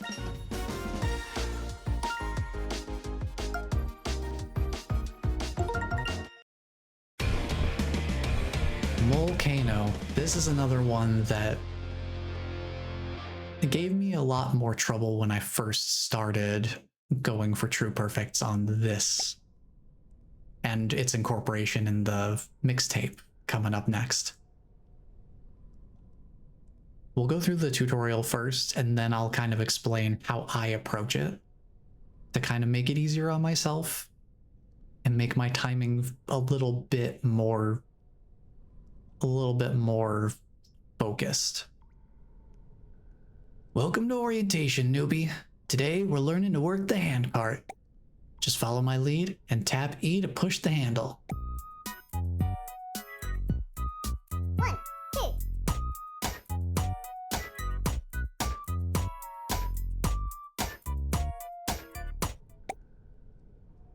Another Rhythm Heaven Fever minigame, if you're familiar with the seesaw minigame. This one is very, very similar to that. I mean, even the motions they're doing are very seesaw. Now you've got the movement down, it's time for the emergency braking procedure. Listen out for the whistle, then tap K to slam the brakes. It's important that we brake at the same time, otherwise you'll lose your balance. 1, 2. 1, 2. 1, 2. 1, 2. So you're gonna hit the brakes when it's another 1-3 call. Because that first whistle sound happens on 1, and then you're gonna hit the brakes on 3. Now that we've covered braking, there's just one more thing. We're going into double time, and this one, we're finally getting another one of the new concepts. You know how sometimes notes can be slower? This one is take the rhythm you're normally doing, do it twice as fast. Listen carefully for the count in, it's much faster. So what you're normally doing, 3, 4.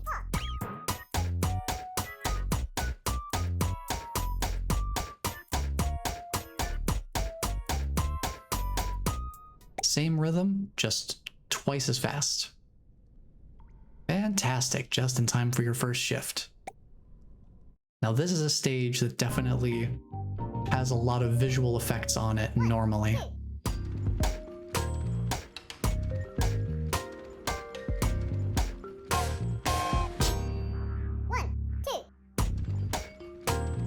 So what I do for this to make my timing better,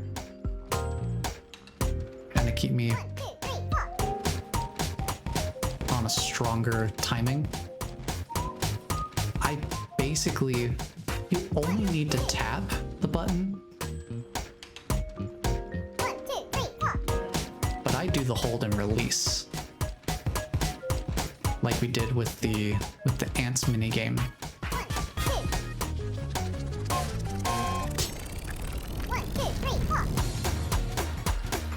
I just find kind of emulating the guy on the right.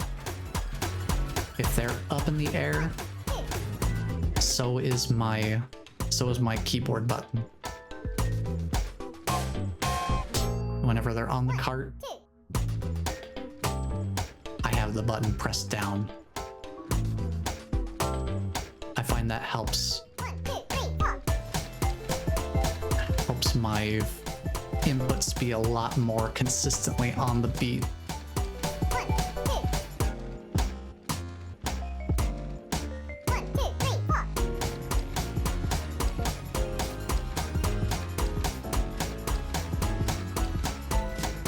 1, 2. 1, 2, 3, 4. Also, Mokano has very good music. 1, 2.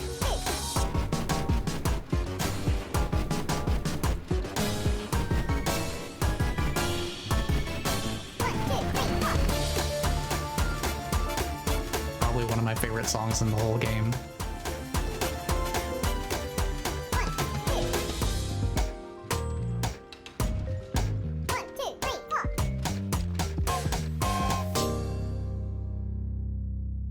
Very fun one. And one of the few minigames where I actually have had like specific advice to provide for doing the timings more cleanly. I feel like doing the hold and release makes that a lot more consistent for me, rather than trying to tap on time. I don't know if it's because of the visuals that it makes more sense to my brain to do the hold and release, and how much of it is just the rhythm is way more reinforced if you're doing something rhythmically in time. Not just once, but twice for each of your inputs, basically. I guess it's kind of helping reinforce your internal rhythms subdivision. So it can help with reinforcing the visuals they do provide, but also with your internal rhythm. I just feel like that helps me a lot. I will say it went a lot more cleanly for me once I made the change over to hold and release instead of tapping, which is all you're required to do. Oh boy, it's another mixtape. This one looks deep and mysterious, like it's hiding some secrets. I have a feeling it would bend the rules a little, if such a thing were allowed. Anyway, I'm sure you can handle it. Let's go check on the lounge. Oh, hello. I feel like this is how you encapsulate a character's personality in one word. Look at that. You know this character's whole deal just from this alone. You don't need to know anything else about them. You have a pretty good read on how they handle themselves. Hello. I don't know why seeing the hello drawn out like that just gives me very Mrs. Doubtfire vibes. Like, hello, dearie. My name is Duvet. I'm a singer. I came here to look for other performers. I know I'm small, but I love big crowds. Do you like being in the spotlight too? Do I like being in the spotlight? What do you think? The answer may surprise you. I send him any text with the tilde. Yeah, I don't usually send with the tilde unless it's my fiance. They get the tilde. They get tilde privileges. I will say, sure, yes, I love to perform. Wow, a fellow performer. You know, even when we're not the center of attention, the show's not really about us. It's for the audience. When you make them happy, it's the best feeling in the world, isn't it? It's the whole reason I do this. Literally my whole deal here is the community aspect. There's a reason that I do streams and not pre-recorded videos. Like, I totally could and I've done a couple of pre-recorded videos. I think I experimented with the Let's Play format at some point. I don't know, I just like the live chat potential way more. I think it's a lot more fun both ways. You know how to please a crowd, I can tell. Well, thank you. They have such faith in me. Now, Ocean Mixtape. This was one of the hardest true perfects for me to get, but it's such a good song. This song is so good. Easily one of my favorites.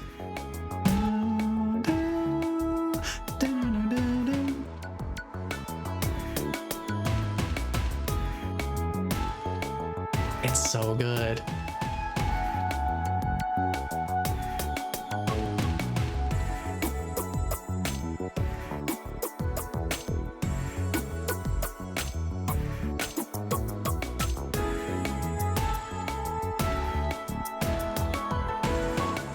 It's also got that swing to it.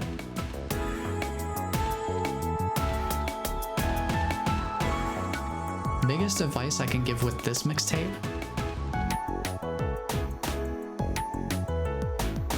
it can be really easy to be too early. 1, 2. So you really want to 1, 2. 1, 2, 3. 1, 2. really settle into a relaxed rhythm with this one.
I missed a couple of those.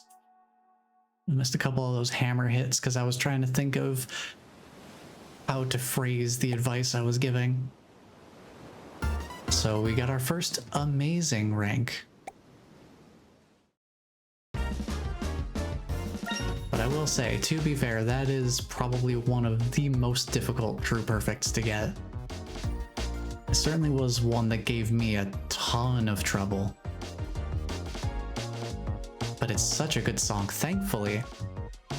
I'm grateful that out of all the things that I could have gotten stuck on, it was one that had especially good music. That's a song I could listen to on loop for a super long time. That's the kind of thing I could just listen to anytime and it's super good. Wow, you cleared another mixtape. You'll never believe it, but we're waiting for the new minigames to arrive again. Perhaps another trip to the game corner is in order. Let me check the mail pile first, because it's more of a mail tower. We got some soy sauce from the pop-up kitchen. We got the Chinese dragon statue from the firework festival. We've got an interesting hardware-specific interpretation of the Lucky Cat from Hammer Time. We have a cluster of crystal formation there from Volcano.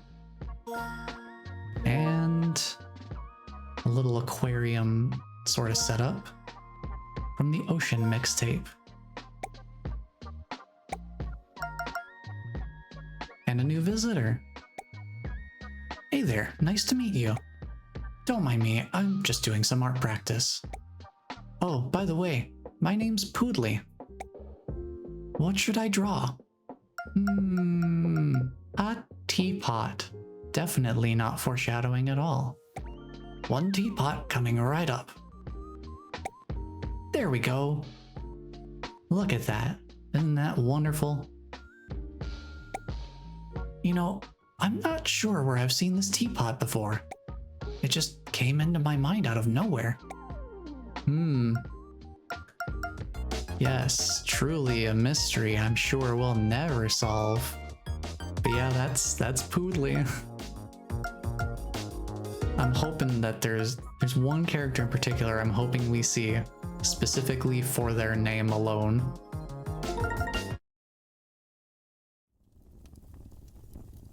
So check this out. Welcome to the Dragon Forge.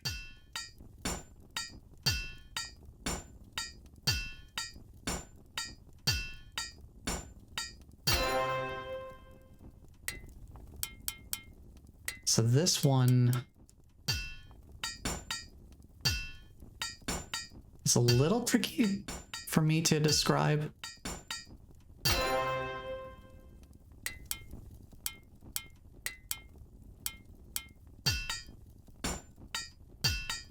But I'm playing as the blue dragon in the lower left.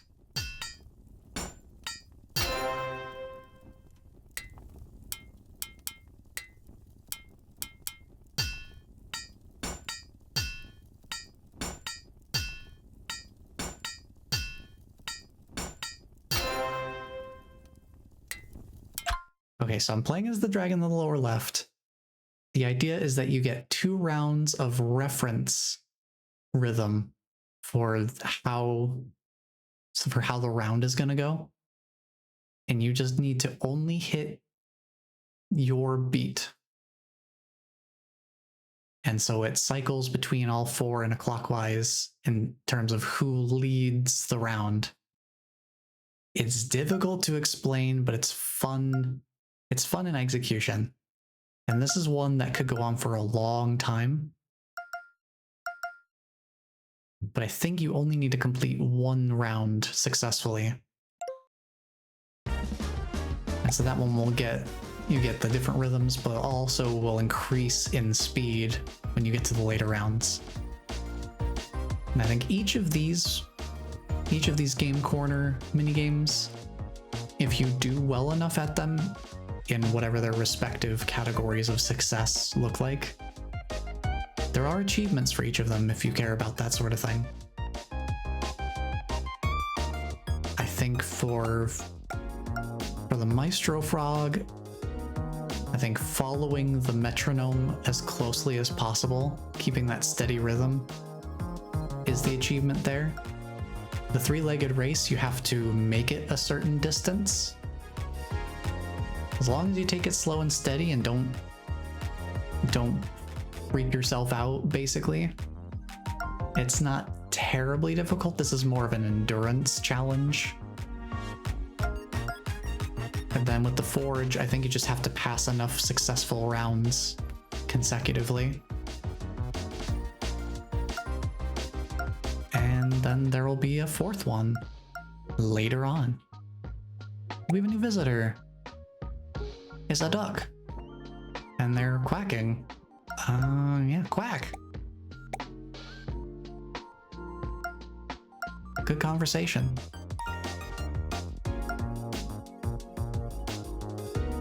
Now this icon doesn't really tell you much, does it?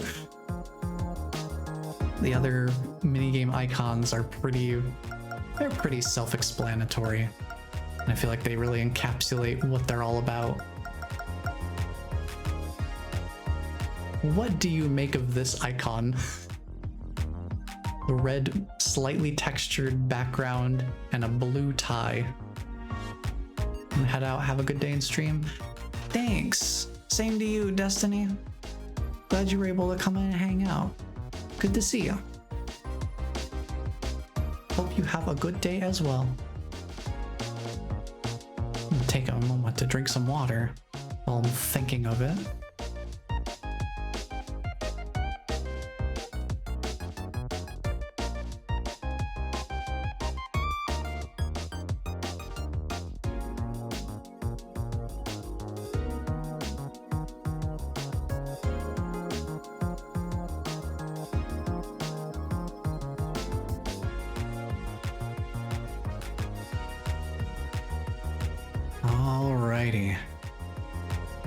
our final row of minigames here. It's President Bird. It's them.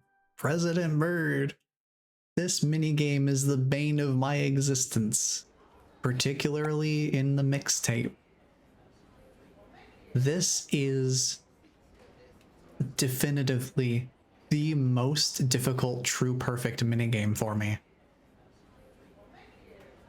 The way this is structured was so challenging for me. Mr. President, I have terrible news. A nebulous disaster is occurring. We need you to address the people, and fast. There's no time for details. Just press E to repeat after me.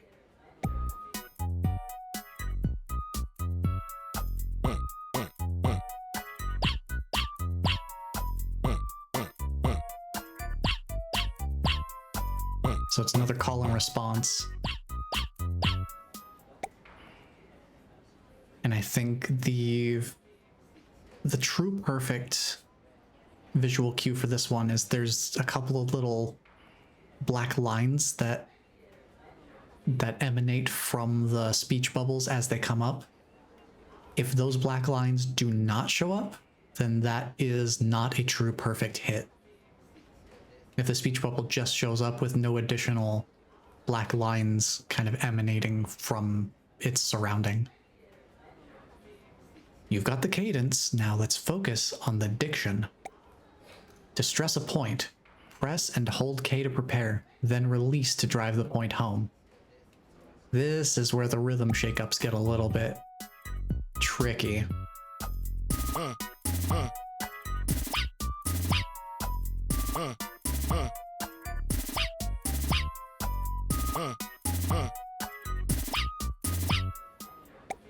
It is very easy to accidentally release those inputs a little too early, I find.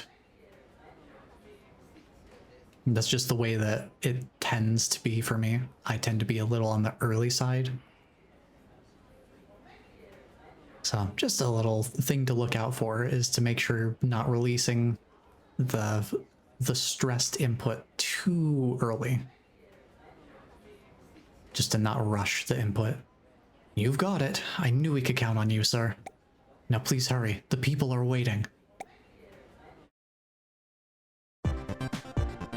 All right, here we go. This is a tough one for me.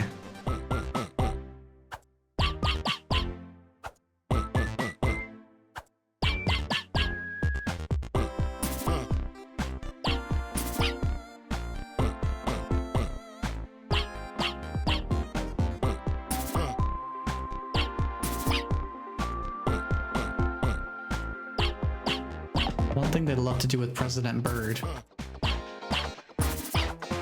is they'll give you parts where you don't have much musical reference.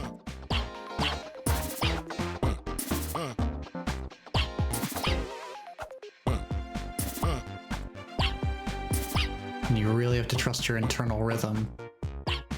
The mixtape will show a very, very clear example of that.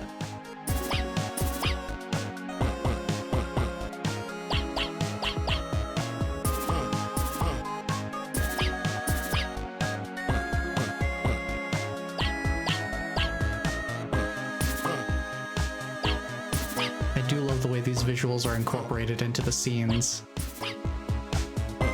It's very cool.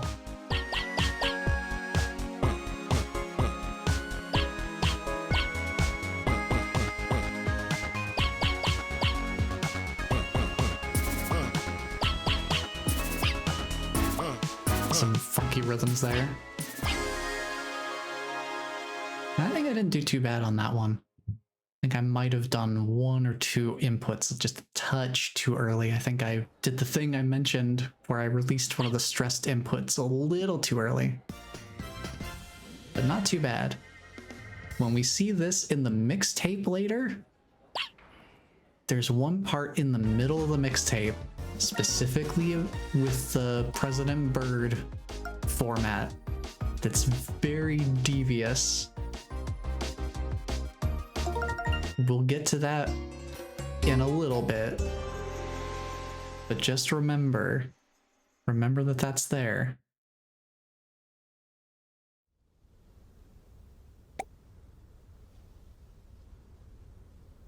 What a great show today. Look at all this money we made. Now it's almost bedtime and you still need to pack all my money away. Tap E to knock the coin into the box for safekeeping. And if you miss any, you'll be picking them up.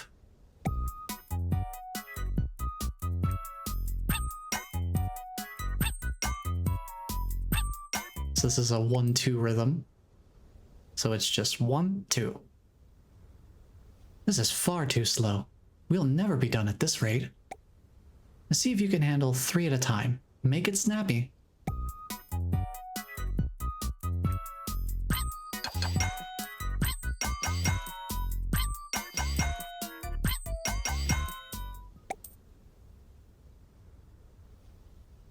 A little bit of a subdivision rhythm there. Don't forget the gems. These are the most precious of all.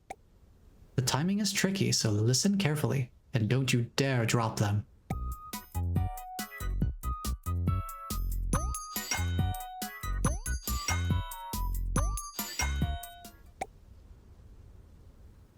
That one's a little tricky to explain, but it's another subdivision rhythm where it's 1 and 2 and 1 and 2 and. So you're hitting it on an offbeat, which it gets a little funky. Again, I feel like the tutorial is arguably more challenging to kind of really feel the rhythm without its proper context in the song. That's it. Every last treasure is stored safely in my chest. Now I can finally rest after all this hard work. Your share? Who said you were getting paid? And that is what we call a motive.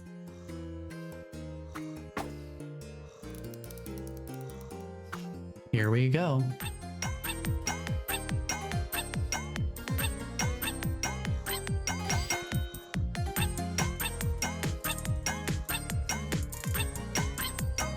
Probably another one of my favorite songs.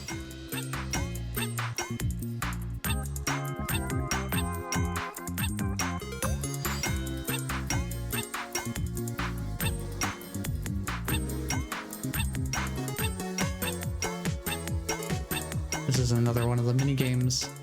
I mean, this is where the mini games start throwing. They start throwing confusion in the mix. They start pulling tricks.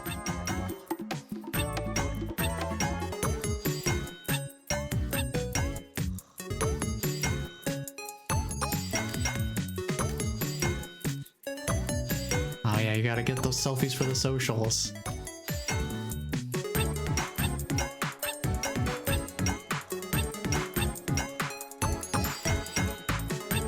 Just committing crimes. Felt cute. Might delete later.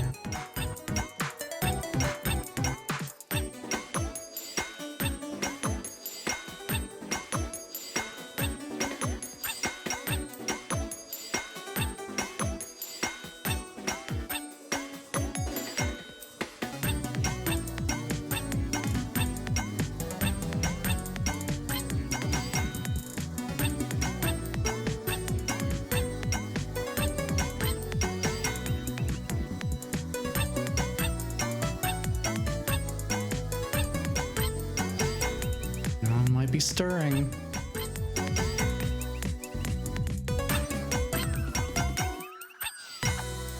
And that little tiny fake out coin at the end, when you're not expecting it, and there's no on-screen visual cue, you have to listen to the audio. That's your only hope. Literally, your only hope of hitting that last coin is either knowing it's gonna happen or hearing the audio cue, because they're already well off screen by the time that happens. And now it's time. for my absolute favorite minigame. Second to final minigame, but it is absolutely one of my favorites. Arguably one of the most unusual in terms of its time signature. Because this song is, I believe, in 5/4 time. So you have 5 beats in a measure instead of 4. And you're also going to want to be very comfortable with your hold and release timing, because it will matter. We're short-staffed today. We need all hands on deck. Wait for the teacup to settle, then press and hold K to pour tea. Careful not to spill a drop.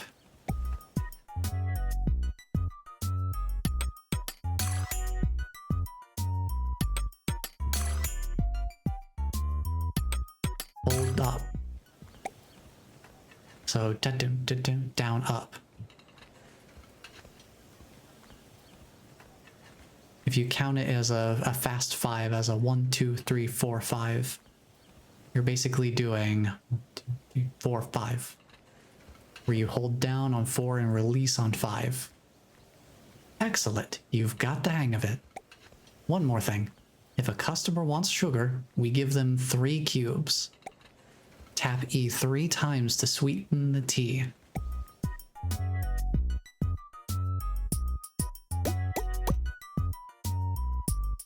One, two, three. Ba, ba, ba. Lovely. Now get out there and set up shop. I feel like this one is the most difficult to really understand from the tutorial. Give yourself a few attempts of the actual minigame, and I feel like it settles into rhythm a lot better.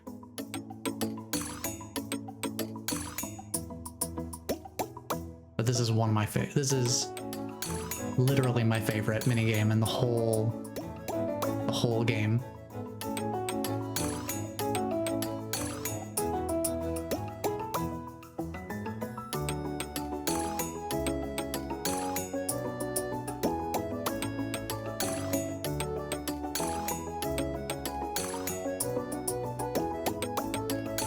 So here's the minigame I was mentioning before, where it has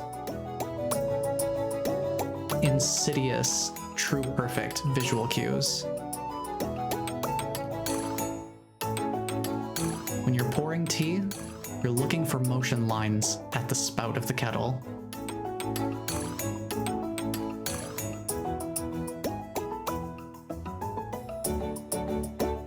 Oh, there's this gag.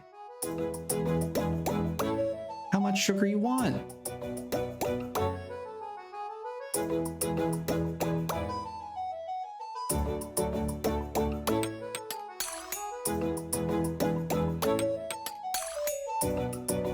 And with the sugar cubes, the little droplet of tea that comes out kind of splashes out of the teacup. If that splash does not have shine marks on it, then it was not a true perfect hit.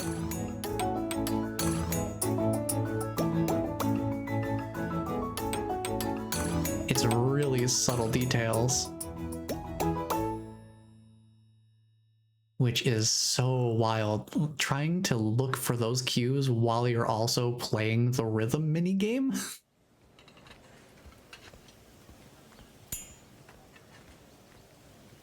I think we're all very grateful that they added the on-screen indicator as an option, because trying to look out for little motion lines at the spout of the teapot and whether or not the tea that's splashing out of the cup has shine marks on it or not,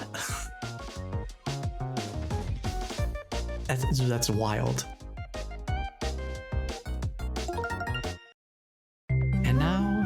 The final minigame, Globetrotters. If you're familiar with Lockstep from Rhythm Heaven for the DS, this should be very familiar with its format. Mechanically speaking, it is basically an extension of the ant marching minigame. It's time for an interplanetary adventure. First things first, we always march in step. We know how that works. And I find doing the same thing here where you're holding and releasing instead of just tapping helps you lock in the rhythm more tightly. Ready? On 3.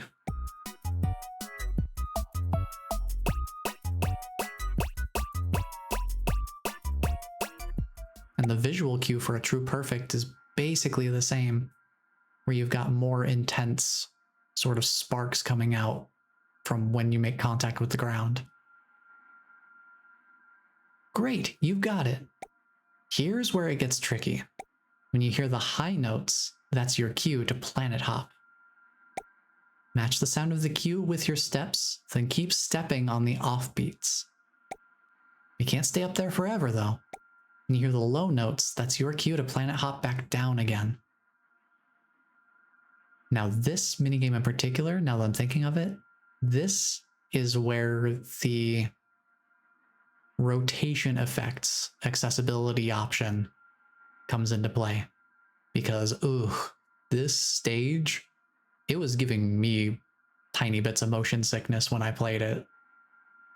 Because we're walking around tiny little planetary bodies, and the way the visuals are playing out, you can imagine how the rotation would be a problem here. This is also a mechanic where it's easier to just kind of get a feel for how it plays out.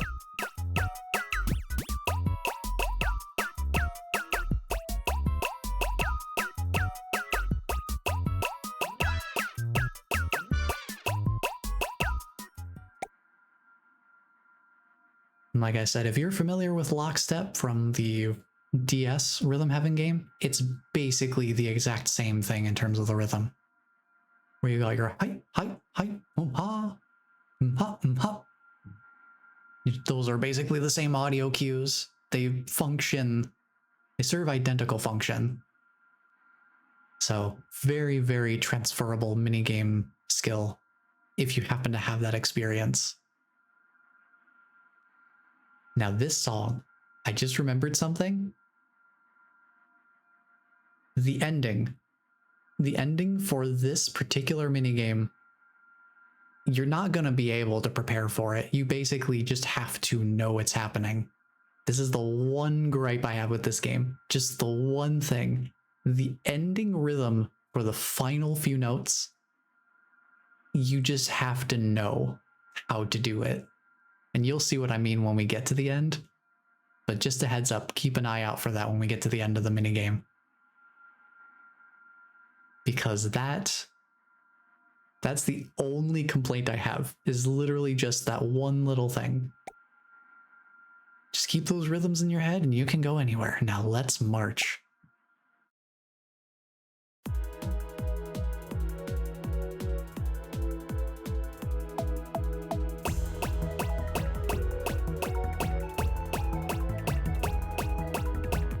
I'm not sure why, but I get very Mario Galaxy vibes off of this song. Maybe it's just the space aspect of it. But something about it feels very Mario space level to me.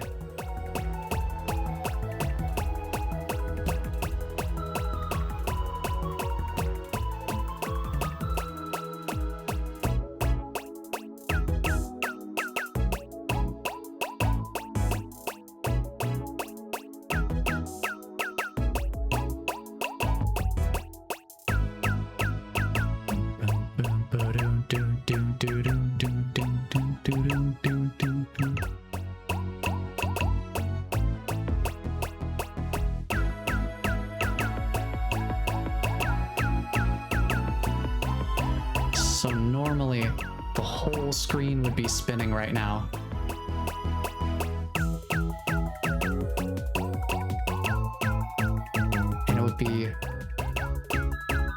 would be quite a lot.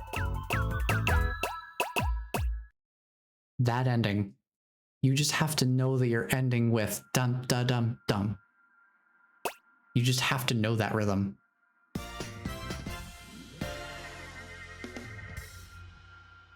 I don't know what it is about that ending, but it just feels weirdly untelegraphed, I guess. It feels different from the rest of it, just enough to be strange to my brain. That's literally the only thing in the entire game that I feel like a little iffy about. Everything else is just, I can feel when it's my fault that I was not quite locked into the rhythm well enough. Or, you know, they do have a little bit of switch ups here and there, but it's the final row, so they are entitled to make things a little more challenging. Because if you notice on Snake Down, for example, they taught us how to hit 1 coin and how to hit 3 coins, but they definitely threw in a handful of 2 coin rhythms into the mix. And speaking of mixes, well, if it isn't another mixtape. I'm a little worried about this one. It looks dangerous. Good thing you're here to take care of it for us. Yup. It'll be great. Hello, I am Kafka. What are you holding? Oh, this? It is a flower. I am saving it for later, in case I get hungry.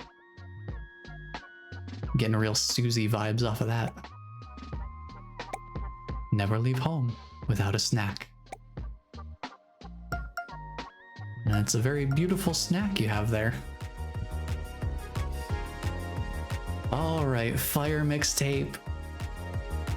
The President Bird segment in the middle is the reason that this mixtape took me the longest to get a true perfect on out of anything else in the entire game.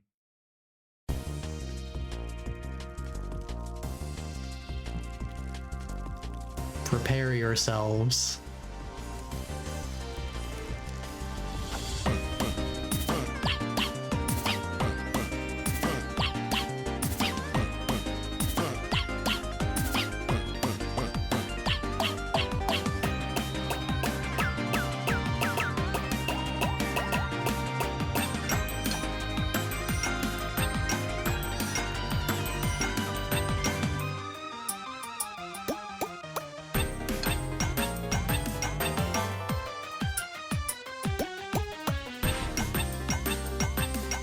Here.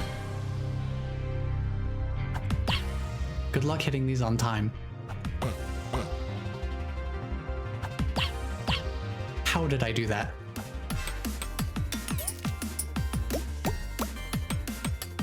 Literally, how did I do that? The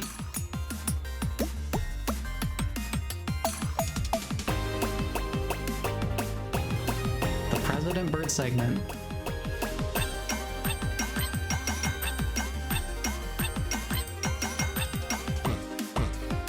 Was literally what gave me the most trouble out of anything in this whole mixtape.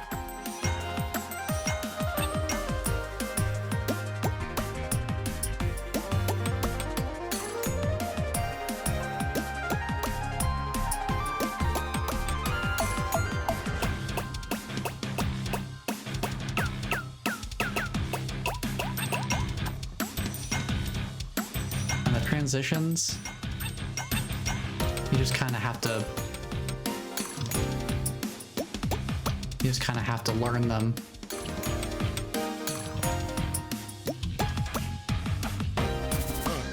I love this halftime bit. This is super fun to listen to.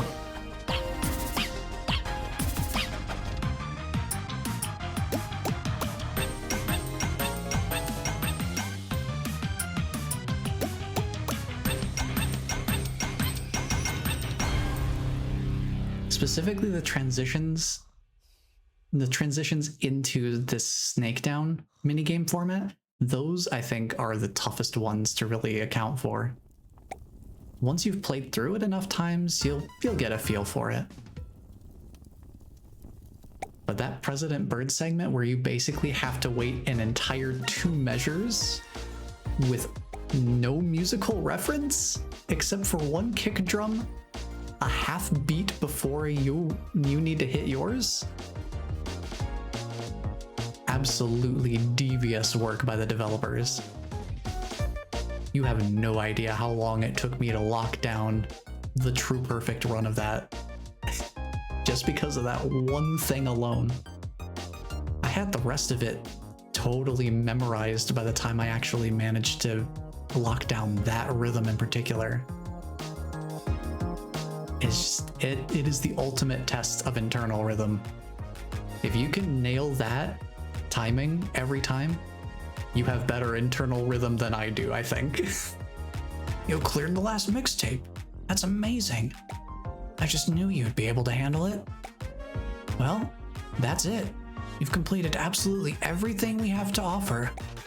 Unless I'm forgetting something. Now we'll go to the game corner real quick. Take a little peek at our axolotl friend as well. Oh, hello again. You look like a curious person. Is there something I can teach you? Oh, this is a great character to teach about music stuff. Just really helps. So polyrhythms I feel like get discussed less than time signatures, so we'll start with that one and maybe we'll get to see if we have the opportunity to see the other one. But teach me about polyrhythms. Ah, polyrhythms. That's quite an advanced topic. To make a polyrhythm, you need 2 evenly spaced pulses at different subdivisions. Then, when you play them at the same time, you get a polyrhythm.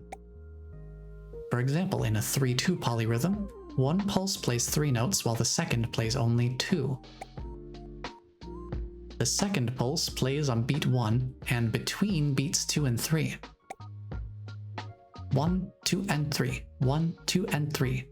Just like that. You can combine different subdivisions to make any crazy polyrhythm you like. And just immediately passes out. Huh? Oh, I must have dozed off again. Anyway, as I was saying, polyrhythms are fascinating, aren't they? I love how instantly they're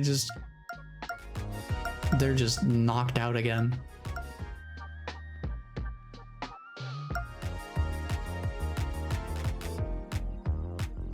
Yeah, polyrhythms, I feel like one of the most common and easy to understand examples would probably be if you're dealing with a standard 4/4 time signature, the concept of triplets.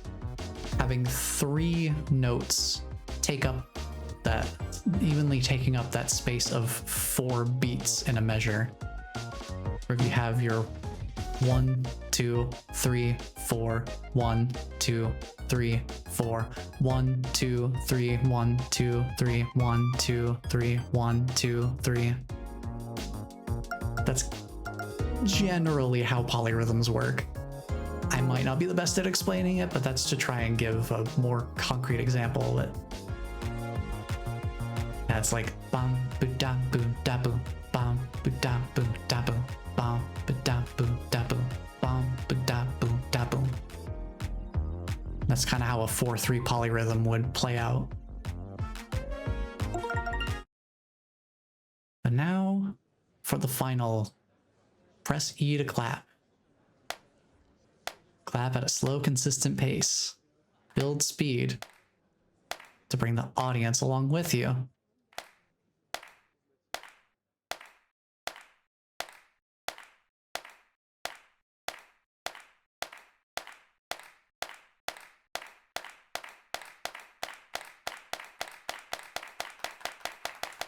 And there you go. Wow, we did it.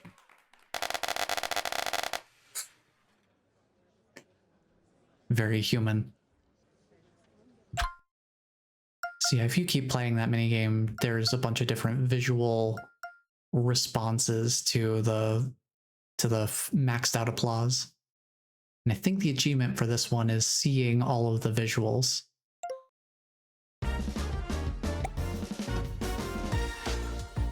Yeah, that one is...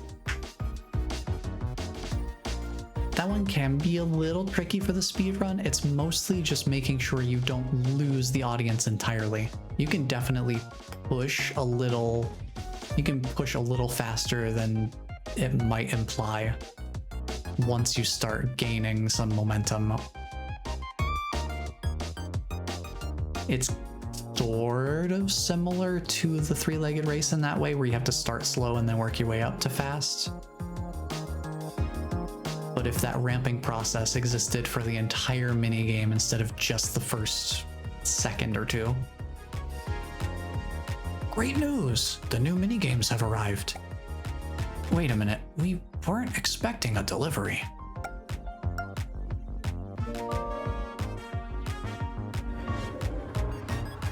The mysterious final ultimate mixtape. Another Rhythm Heaven classic. Each set of minigames gets its own mixtape, incorporating the minigames from that specific section. And at the end of everything, you get one final remix that incorporates literally every single minigame in the entire game. So prepare yourselves.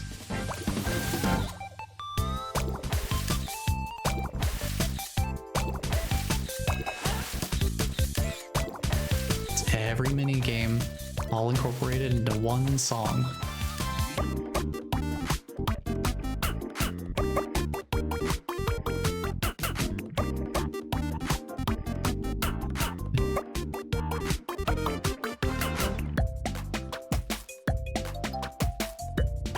And they're often fast.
Another case of you'll get the transitions once you've played it enough.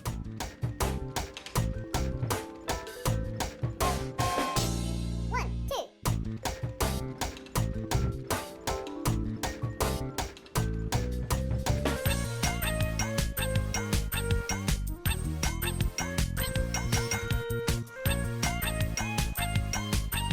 Some of the transitions are a little quick.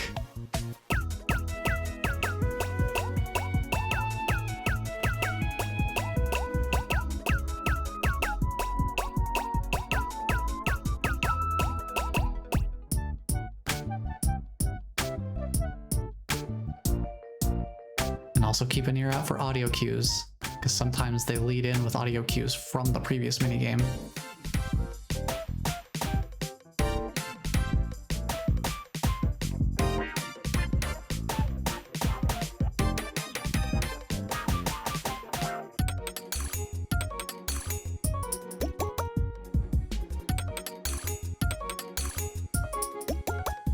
Arguably way too quick. Tea Party is a really quick one. Like shockingly fast. It kind of comes out of nowhere.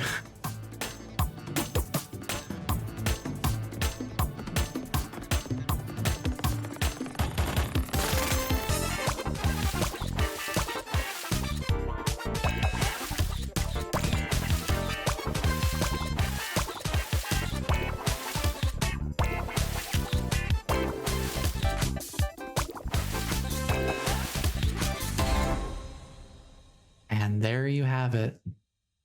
That is the entire game all put together into one song.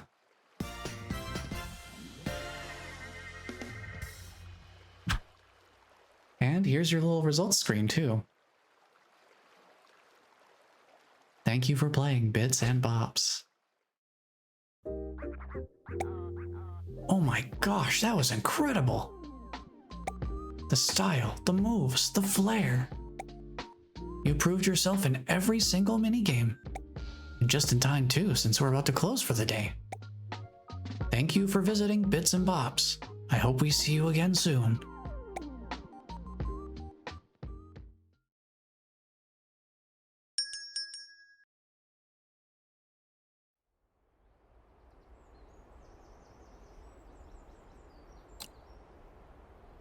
And so it's time to close down for the night.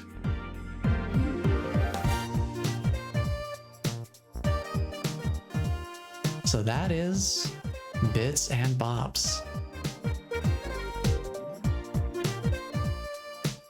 Just what a delightful and charming experience. I feel like it really does an excellent job of capturing what makes Rhythm Heaven such an enjoyable visual and auditory treat. And it's got so much character to it. I think a lot of rhythm games, the mechanics are more of a means to an end, where the music is almost entirely the primary focus, and the mechanics are just a way for you to engage with the song. But I feel like games like this, Rhythm Heaven, Bits and Bops, this style of rhythm game, it does a great job of intertwining the two. The songs have more of a, I guess, a narrative context, if you want to phrase it that way.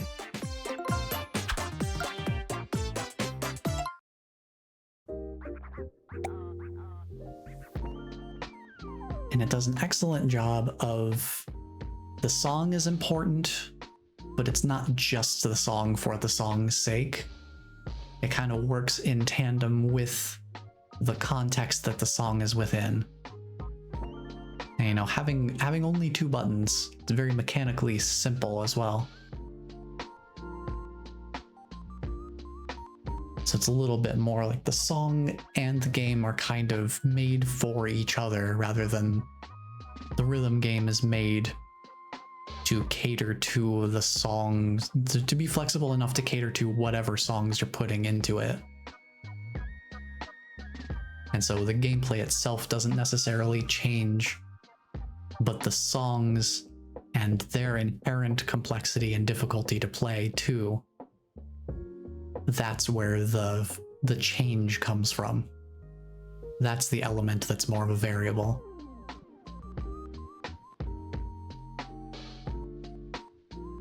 But now we have a new person manning the counter. Oh, you must be the customer Bop told me about.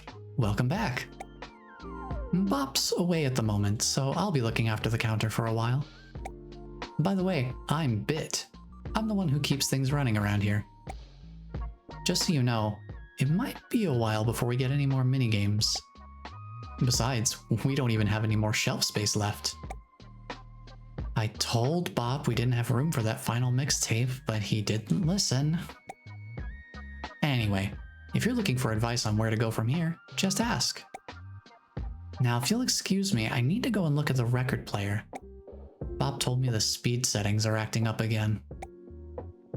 He said it was affecting the minigames somehow, but that doesn't make any sense. So that's something that got added into a later patch for the game. They hint at one of the hidden mechanics for the game. We'll tap into that in a moment. First, let's deal with this mail pile. Some mail arrived for you, and I've been dying to know what's inside. We have the emblem for President Bird. We have the money chest from Snake Down. We have the tea set from Octi Party. We have a planetoid from Globetrotters. And then there's like a lamp candle, like a magic lamp candle for the Fire mixtape. And then we have the final mixtape record and video. And a bunch of pins. And here it is, the perfect tracker.exe disc. This is what unlocks the on-screen true perfect indicator. And the credits, music and stuff. Thanks for collecting your packages. We're running pretty short on space around here. Hi, I'm Runas. I was out walking and I wandered in here when I saw games through the window. You look like a fun person. What do you do when you're bored? What a duality of options here. Play video games or set things on fire? Well, since I'm not a pyromaniac and I'm already here playing a game, I think it's pretty clear what the answer is for me. True. Somehow, I feel like I knew that about you. I wonder why. I love video games. Yo, me too. So now we have the perfect tracker. Great stuff.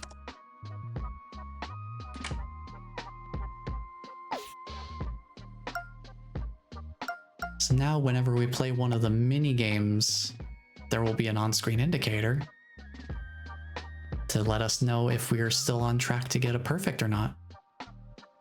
Oh, I see you found the workshop. Here you can use the jukebox to play levels made by other players. Check out the selection and see what they have to offer. So for a long time, this was a beta branch feature. You could opt into it while it was still in development. So it was unofficial originally.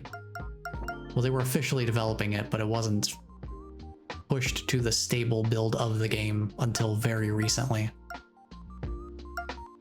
So we can look at, we can play custom maps in this game now. And they do save that for after you've played through the whole game, it seems like. If you notice, this cuckoo clock is now moving. So you hold to wind the clock.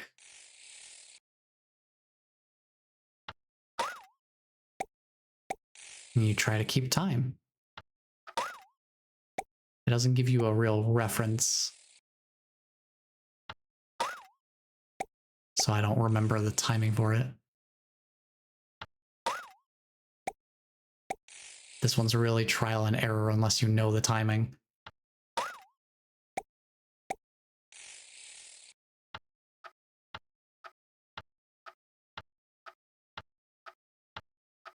And I guess it literally is just seconds.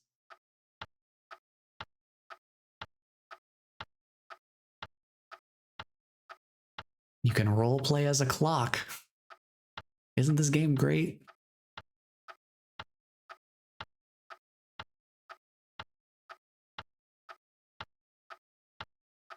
Have you ever wanted to be a clock?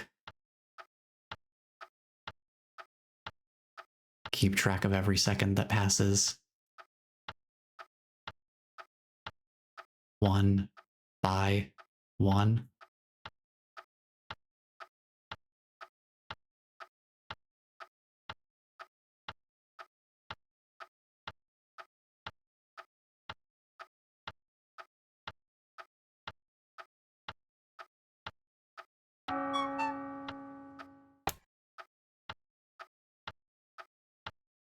We're done.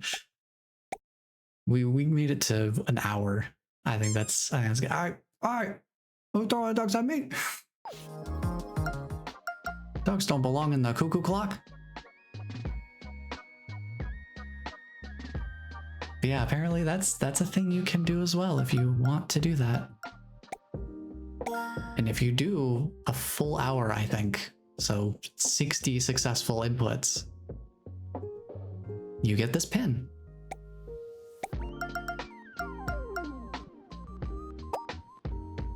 So there's all sorts of good stuff. So yeah, the timekeeper pin for keeping time for a full rotation.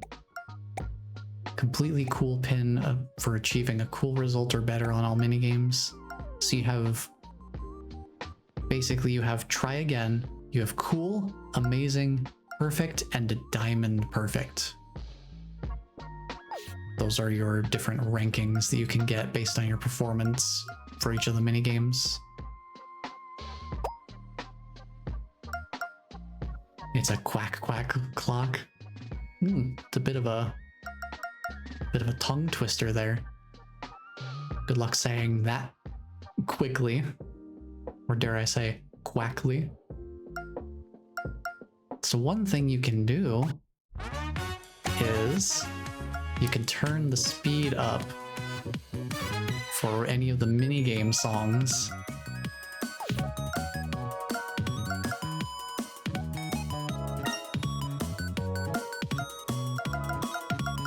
And then you may notice that the little ranking indicators on the corners of the minigames are no longer there.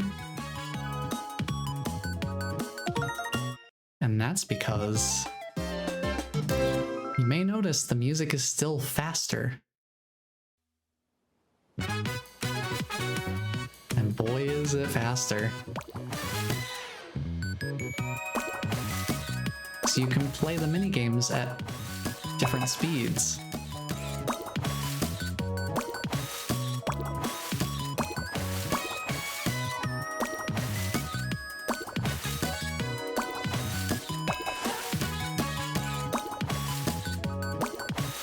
So in case playing through once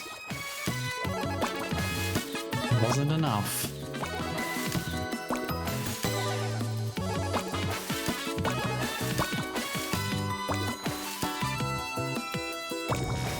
you have other speeds you can play at.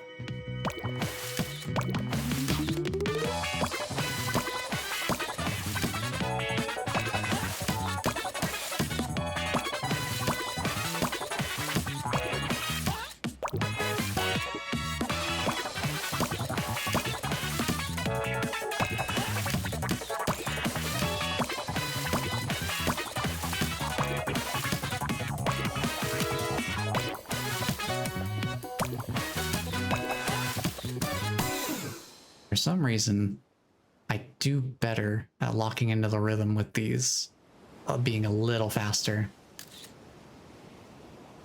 I almost got a true perfect on that, I think. I think I missed one input that I noticed at least.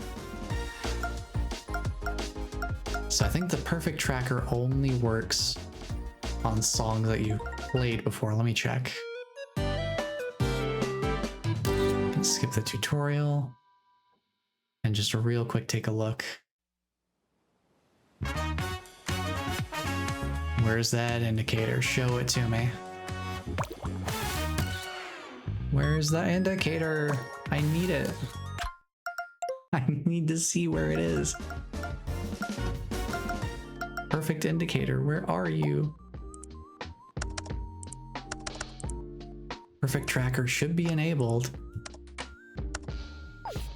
I haven't really, I got all the true perfects before that was a feature, so I haven't actually worked with it very much. I think I've looked at it once.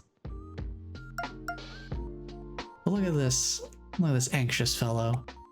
Ah, sorry, you scared me. I'm Mr. Farrakey. Good to meet you. I've been trying to get a perfect in every minigame, but it's stressing me out. Mood. Absolute mood. Do you like to try and get a perfect score? Gee, I wonder, I've spent so much time talking about the perfect rankings. Gee, I wonder if I'm at all a perfectionist. Me too. I think the stress of attempting perfects is bad for me, but I can't help it. Are you feeling anxious? Let's turn that music a little slower there. I wonder why I feel the need to get good scores in video games. And very existential. What if we turn the music up beyond its standard rate? Even higher? Nope. Super speed. Super speed seal. No? Why are you not super fast? Is it because I didn't speed up the right thing? I didn't speed up a minigame song. I need to speed up one of the minigame songs, I think. Specifically. Oh, hey. Yeah, going into and out of a minigame is a great way to repopulate the who's visiting. Oh, hello. I'm Whistly. Nice to meet you. I find this lounge super relaxing. What do you do to relax? For me, probably something that's just very attention grabbing. Good thinking. While you're really focused on something, the stresses in your life fade away. Of course, you can't ignore them forever, but it sure is nice to take a break. I like that we both take relaxation seriously. That's always a fun little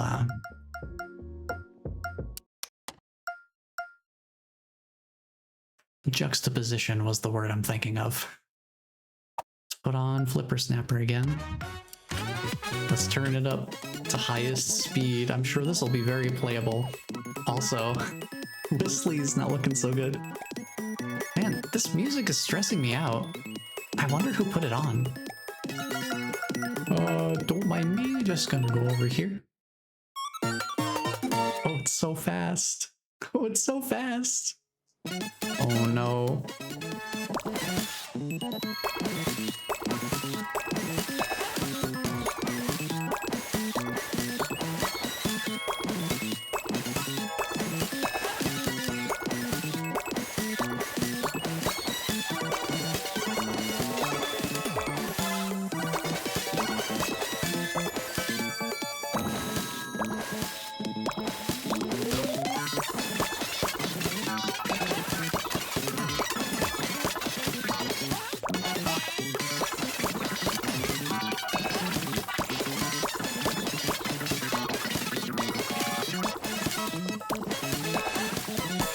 Hope you know these mini games front to back, because you can't react to that.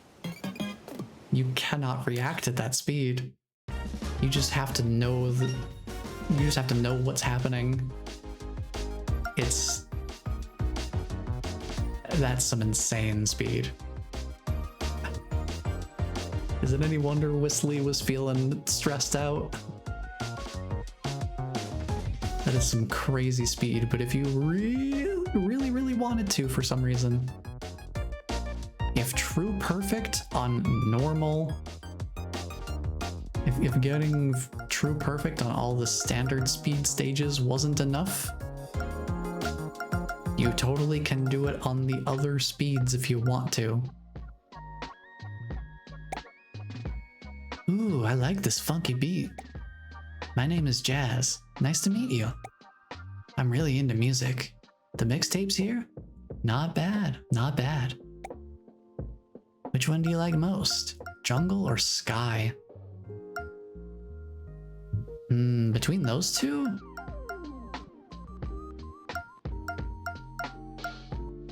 Dang, that's tough. I feel like the Jungle mixtape does the best job of being consistent in its theming through the whole experience.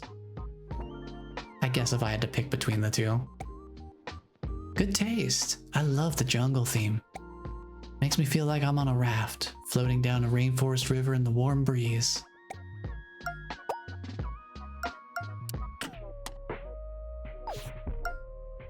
Slow it down. What on earth are those sounds coming from the record player? I was told the beats here were good, but this is a little too avant-garde for my taste.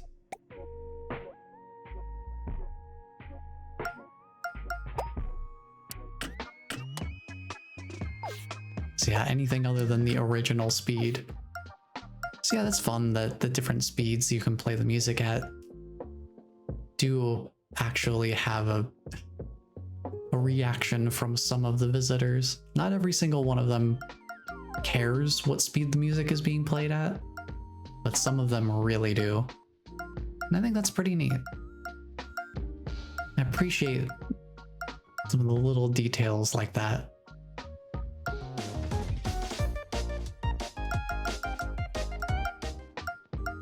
So that is pretty much everything.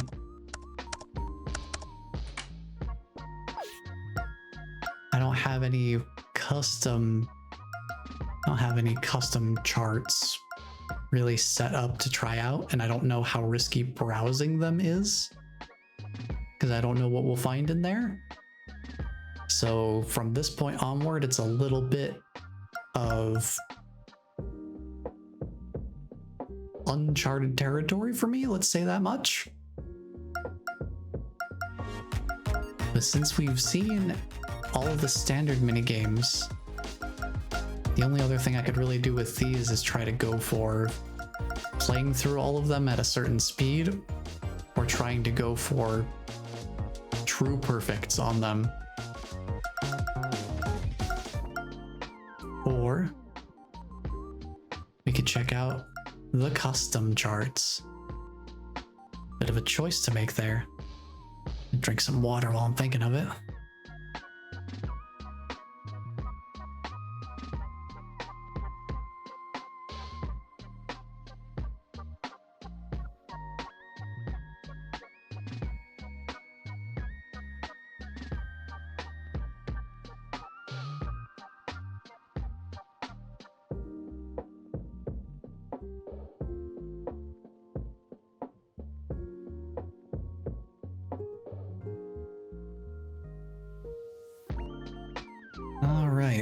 So I can't vouch for anything we see beyond this point, just as a heads up, but we'll see what we can find in here.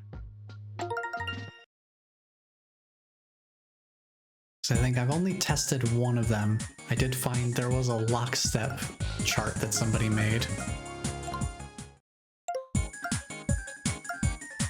So someone made a lockstep chart. And of course they use globetrotters. Like I said, if you're familiar with lockstep, it'll be very familiar.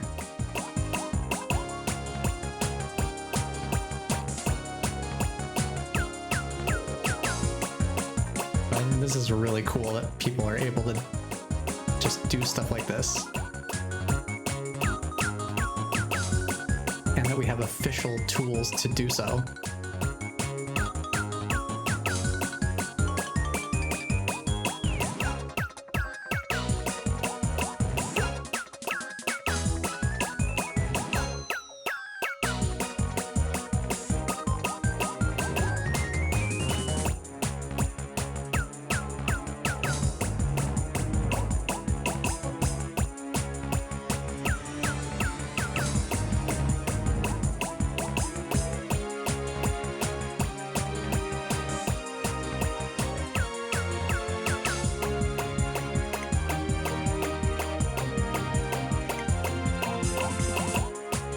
One thing to note with these custom charts is this one in particular is only a single minigame, because that's how Lockstep is. Lockstep is just the original minigame, just its own thing. It's not part of a mixture of multiple things. But it is possible to do custom maps that have multiple minigames that it transitions between, like the mixtapes. So one thing I'm curious about So I want to see.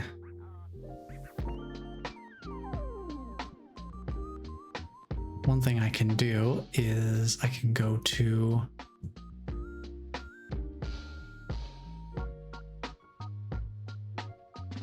now I believe, yeah, the way that you do this is just through the Steam Workshop, so it's pretty straightforward. Just go to the workshop, find the thing you want to add in,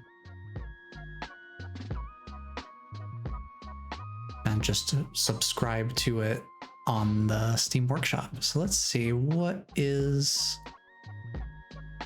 a good option? Of course, there's going to be a lot of Rhythm Heaven stuff in here.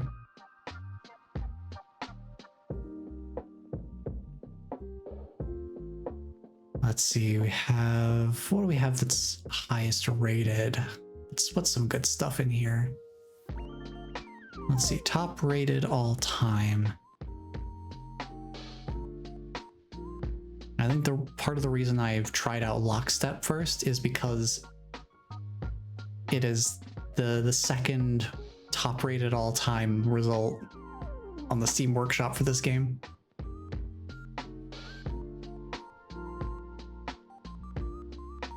Let's see, we have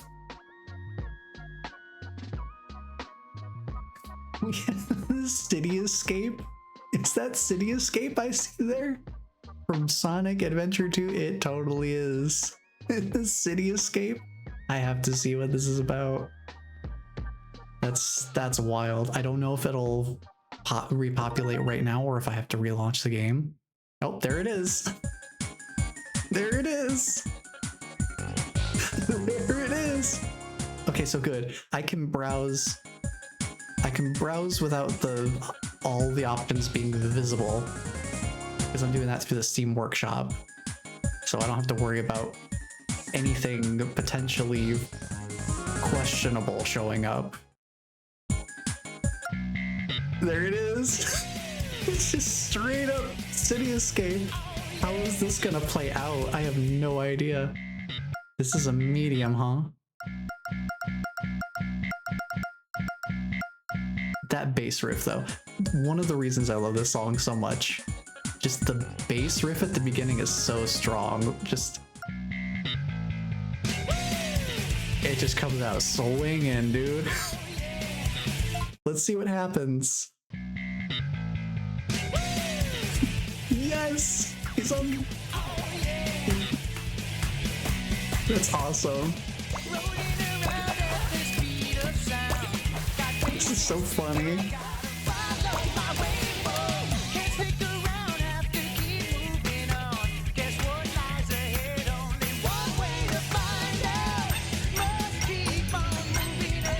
This is so funny. I don't know what to expect. This is all sight reads from this point.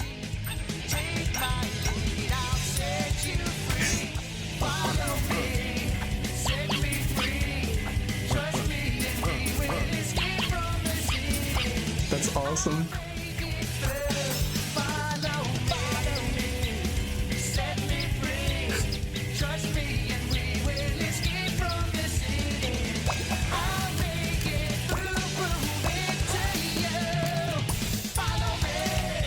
Oof, that rhythm is tough.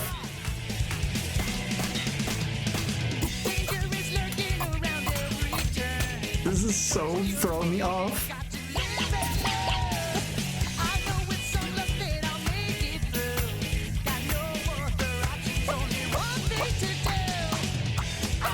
It's like, I can't hear the audio cues over the music. It's so loud.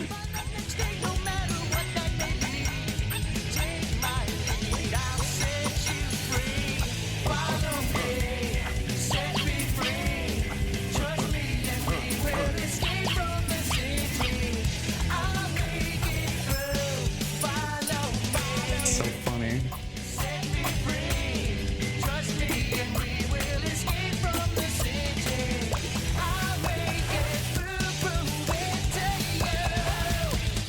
I guess this gives you an idea of what you could expect from custom charts.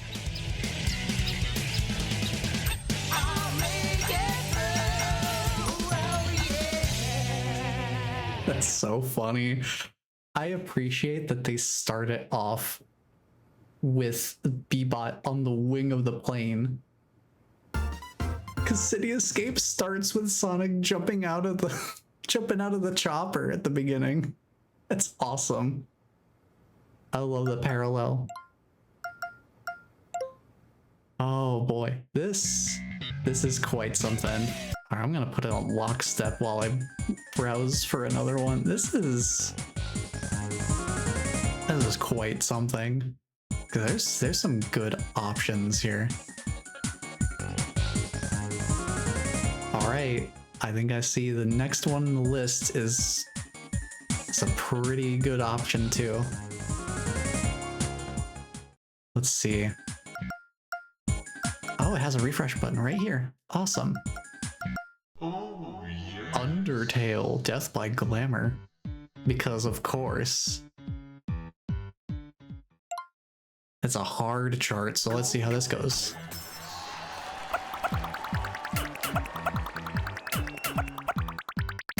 These audio cues are messed up, dude.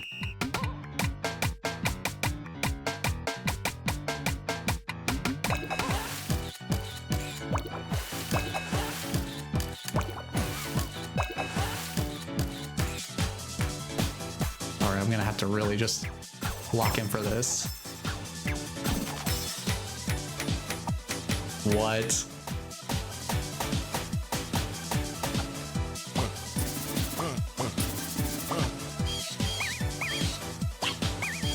What on earth? What is that?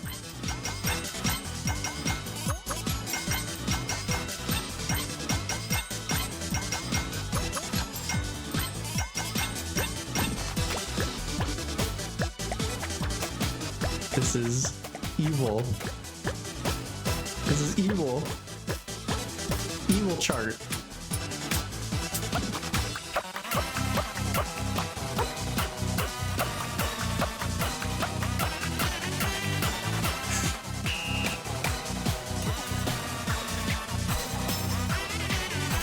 Evil chart.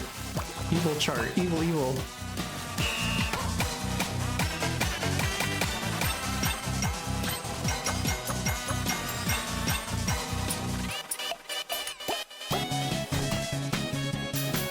These transitions are wild. 1, 2. 1, 2, 3, pop. 1,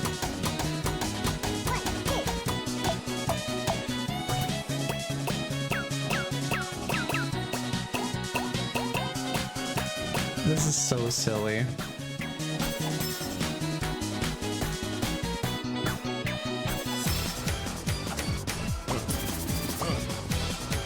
What?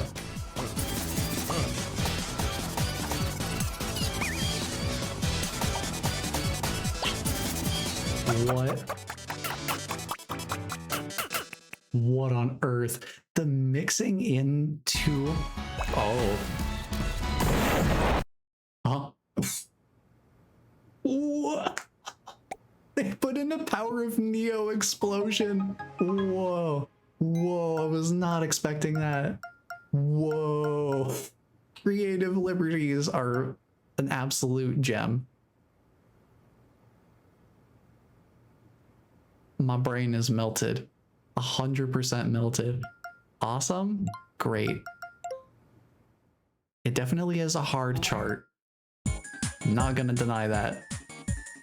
But very, very creatively done. I appreciate that ending especially. But wow, okay. That's something I'm glad they never did in the main game.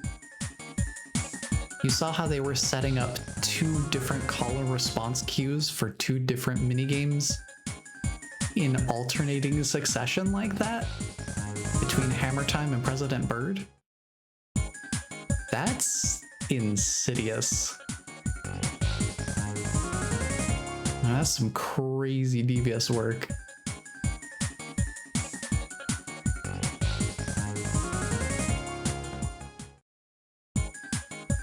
Let's see, I think we'll try... How about this one? give this a try here.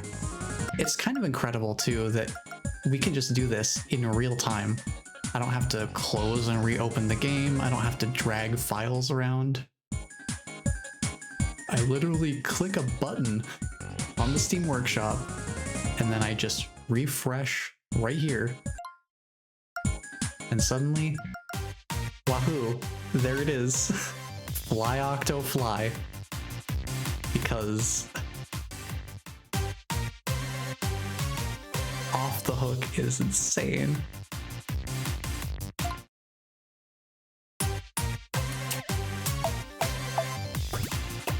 Me forgetting I'm playing a rhythm game and not just listening to this on my own time.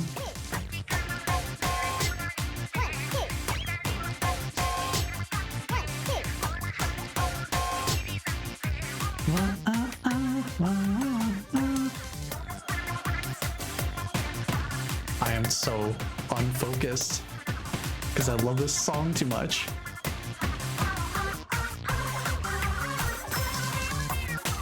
I'm so unfocused.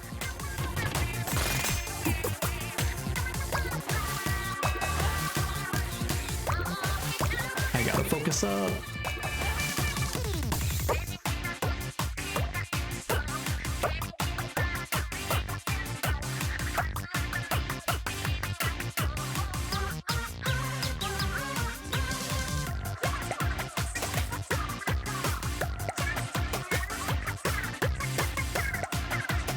Oh, absolutely. This DLC was great.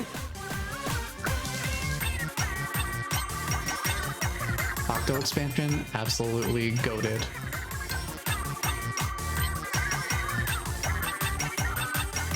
And it gave us this song.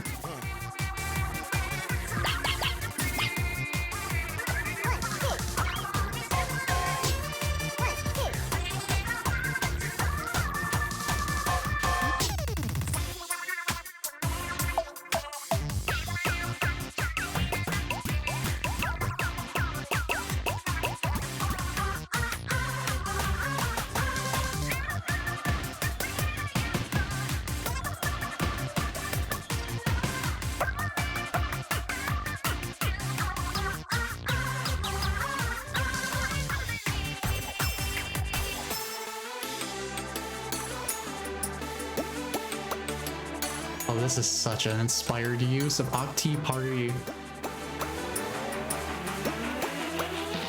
Awesome. Yes. This is such a good use of the minigames.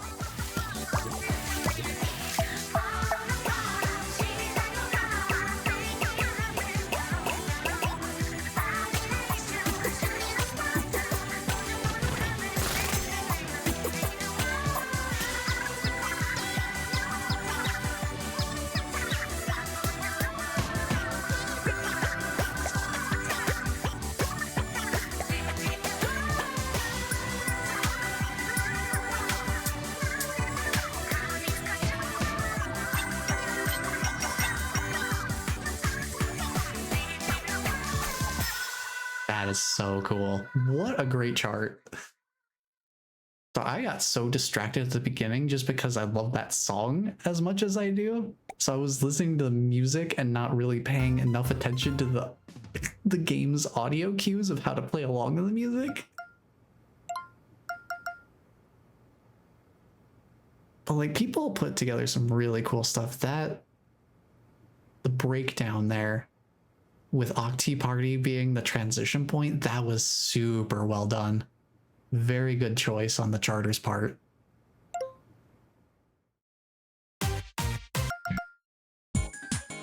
Okay, let me take a look at what else we've got. What else?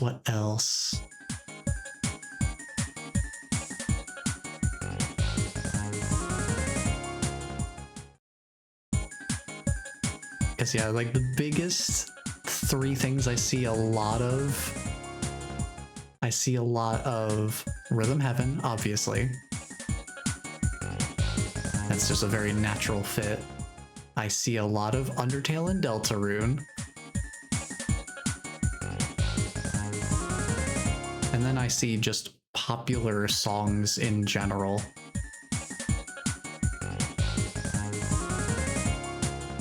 Kind of wonder what the demographic overlap is for all this music. So there's like a song from Sonic Mania on here. We got Driftvale City from Pokemon Black and White in here.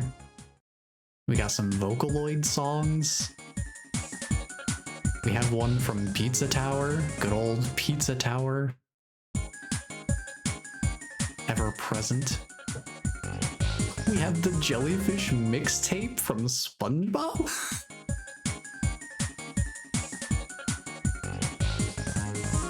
There's so much good stuff here. And this is just what's top rated all time. I'm sure there's hidden gems scattered all over the boards too. I mean, there's some really good stuff in here. Now let's throw something a little more whimsical in here. Just for the heck of it.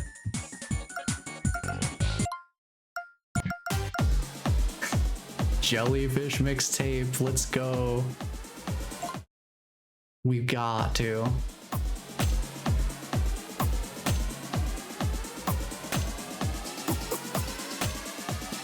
Oh, look at the lighting. Look at him go.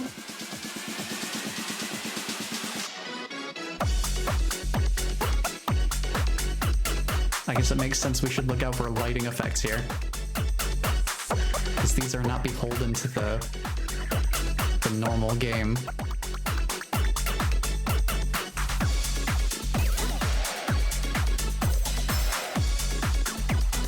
Ah.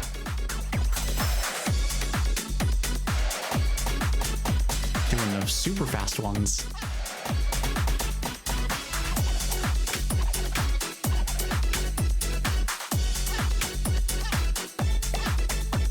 I love how you can hear the sound effects from the show.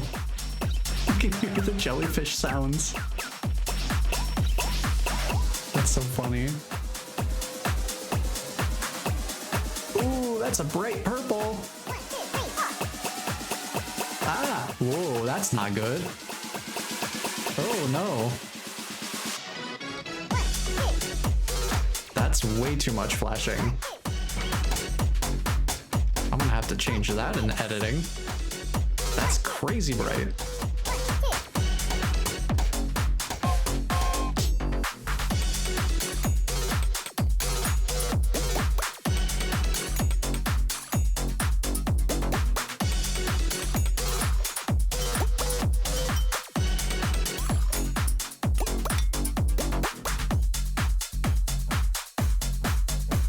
Sorry, that was so distracting. I'm still thinking about the flashing.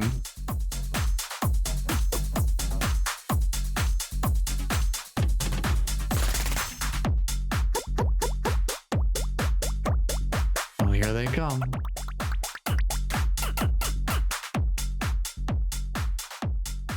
It is a jellyfish rave, but whoa, my retinas will never be the same.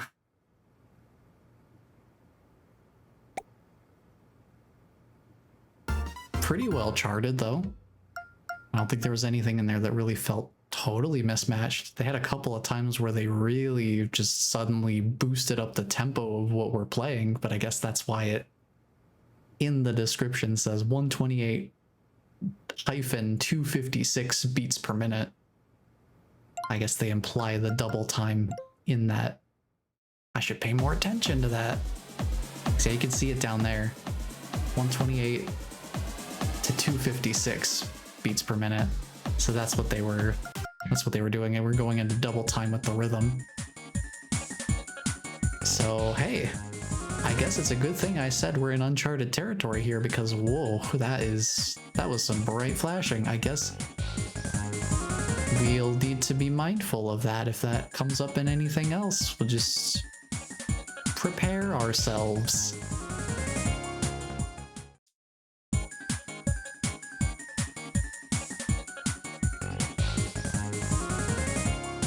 How about This mixtape optionally supports custom textures. Interesting. I don't think we'll do that. I don't want to deal with trying to figure out how to modify the textures right now. Maybe in the future. And then we'll just look at the chart for now. That would be pretty cool. Because that's the other thing too, is I haven't looked into how complicated swapping over the textures or modifying them would be. You could totally get a custom chart using the official tools and have matching texture swaps that are then thematically linked to the chart. Cool stuff. But for now, we'll just look at the chart. My favorite. The time signatures are gonna be so wacky on this. This is gonna be wild. I didn't look to see how difficult it was or what tempo we're at. So we're just, I'm going in blind to this one. I'm sure this will be great.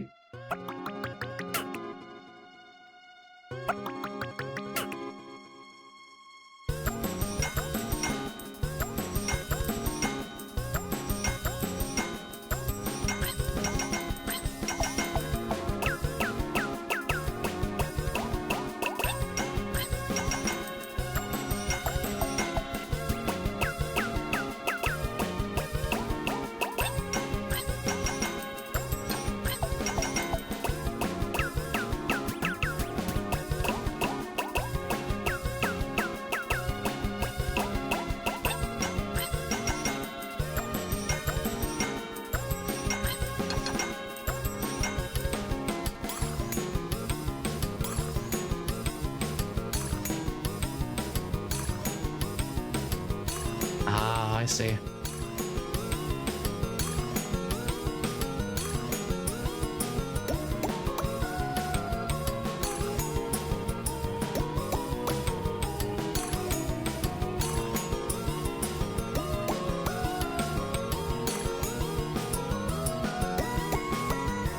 This is super well charted.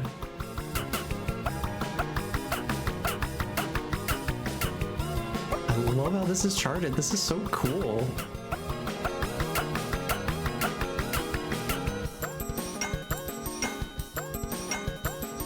Even if my execution of it is not great.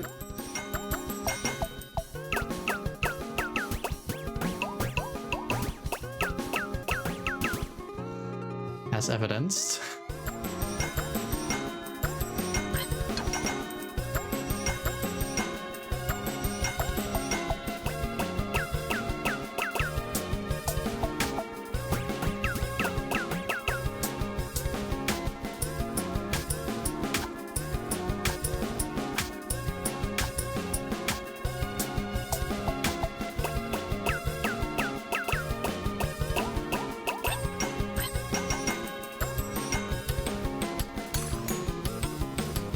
I think the 5/4 break is just, it was made for this.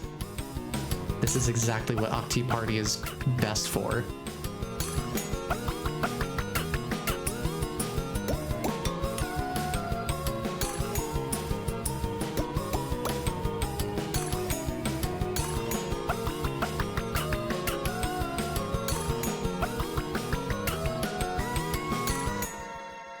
Ooh, we wait for it. Wait for it. Wait for it. And then...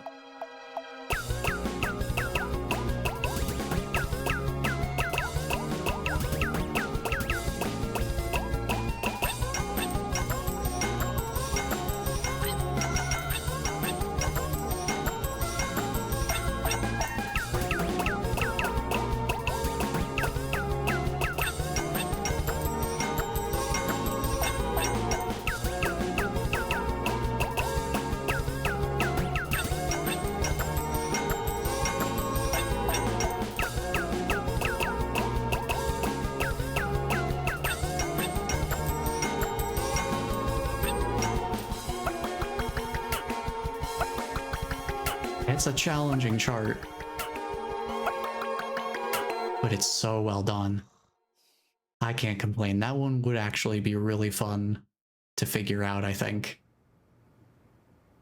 That's one I could see myself actually trying to get better at. Super well done.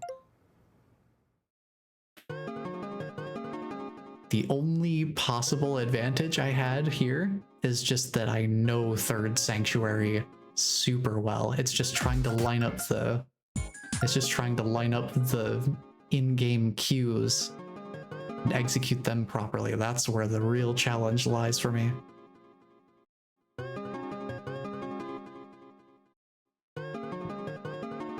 Oh, the audio preview is so good. It loops perfectly.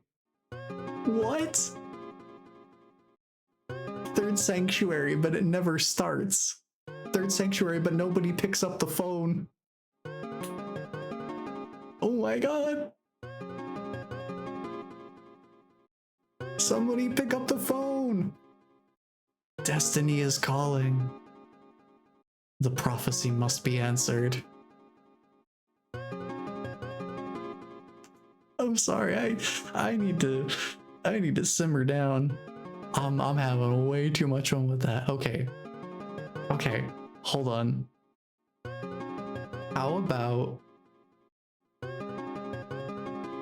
How about this one? Hey, you throwing ducks at me? Throwing ducks at me? I'm trying to simmer down. Oh goodness. Okay. Let's pull up a new one. Whoa. Intense. What a start. Let's go to TV World.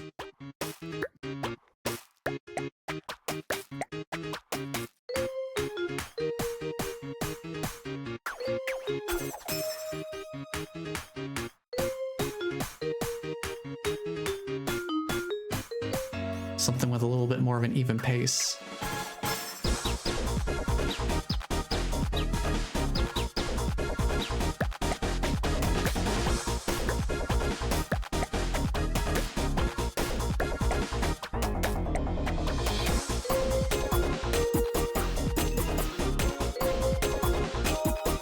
And an even time signature.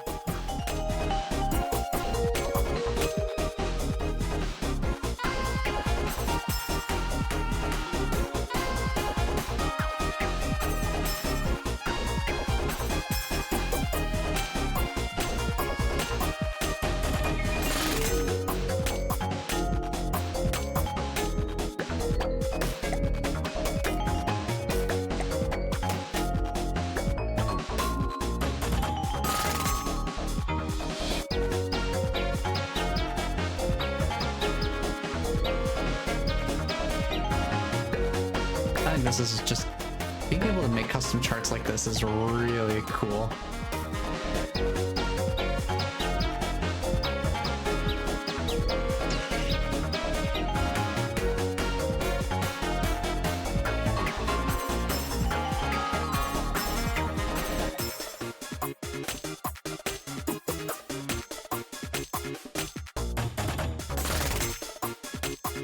I think I should check out the custom charting tools and see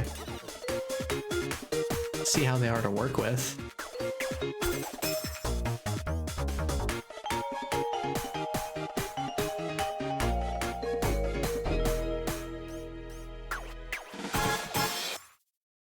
Because like this stuff is super fun. It's cool to be able to see how people are able to I mean, ultimately what this is choreography, right? Like, you already know how the game mechanics work and what each of the mini games kind of requires input-wise and what they'll produce visually. So just setting that to music, this is digital choreography. That's what this is. And it's amazing and I love it. I'm sorry. I'm gonna find something. So, what do we have here? What's a good option? Let's pull something from another Rhythm Heaven game. We've been diving into the Deltarune a little bit heavily here. Let's pull another Rhythm Heaven option. Faithfully recreated. The inputs are exactly the same as in the original. So this is literally translated Air Rally. This is transcription basically. So we shouldn't need extra buttons. So this one's more of an audio based.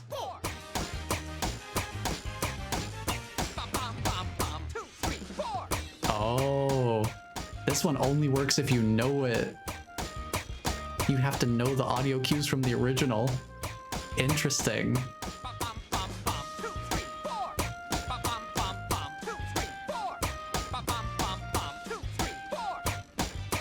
That's super funny.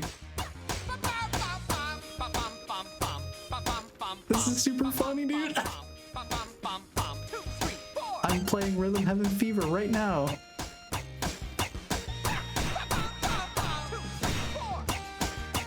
That's super well done.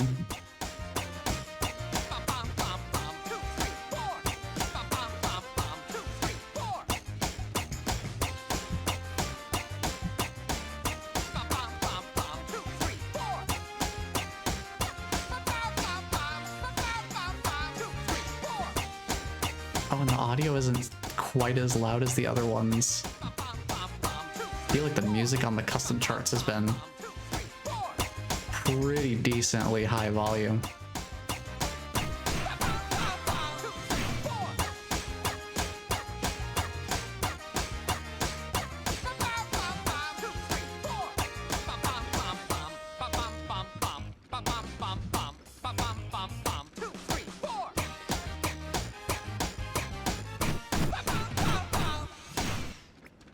Oh, that was fun. It's cool to see that it's not just choreography stuff. This is a straight translation of the original game's inputs to this one. That's an interesting different flavor. And I already said this is one of the 2 Rhythm Heaven games I have played, and I love both of them. So that's cool. TV World is so loud. Just every time I want to scroll past it, it's just so dramatic. Oh boy, I think I'll do maybe 1 or 2 more. Let's see what else have we got in here.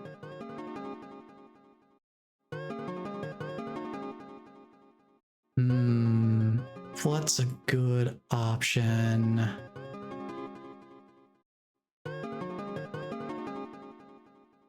Some of the thumbnails for these are very weird.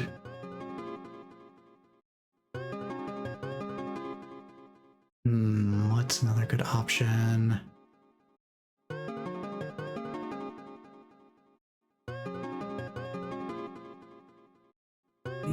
Do I want to do another Deltarune song? Do I really want to do another Deltarune song? I'm questioning.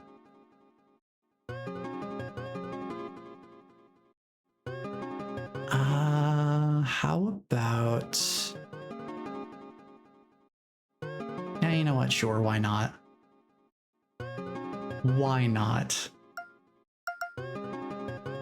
I might look and see if some of the others, I might look around and see what else there is out there that's not just at the top of the charts. So I'm sure there's some good charts that just aren't quite as highly rated. And they may not be as popular on an aggregate level, but are still cool regardless.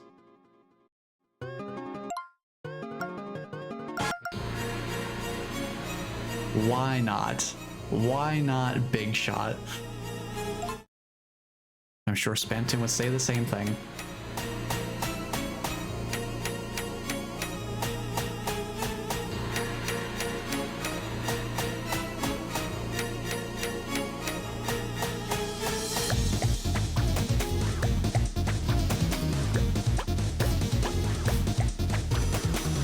Okay, nice use of Sweet Tooth.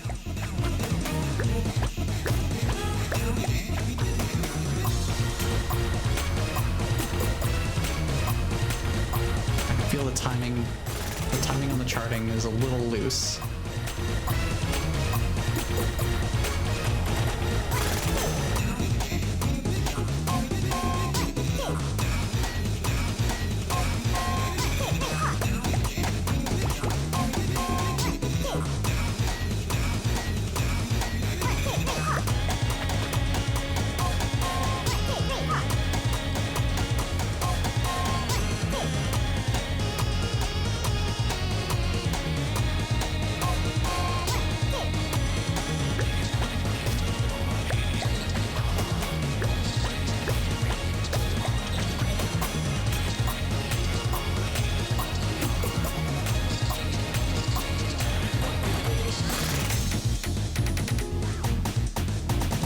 What the heck? That threw me off so much.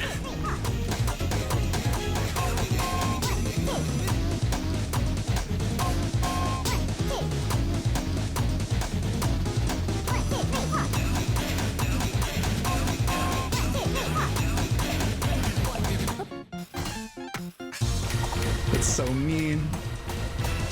Can't say I didn't see it coming though.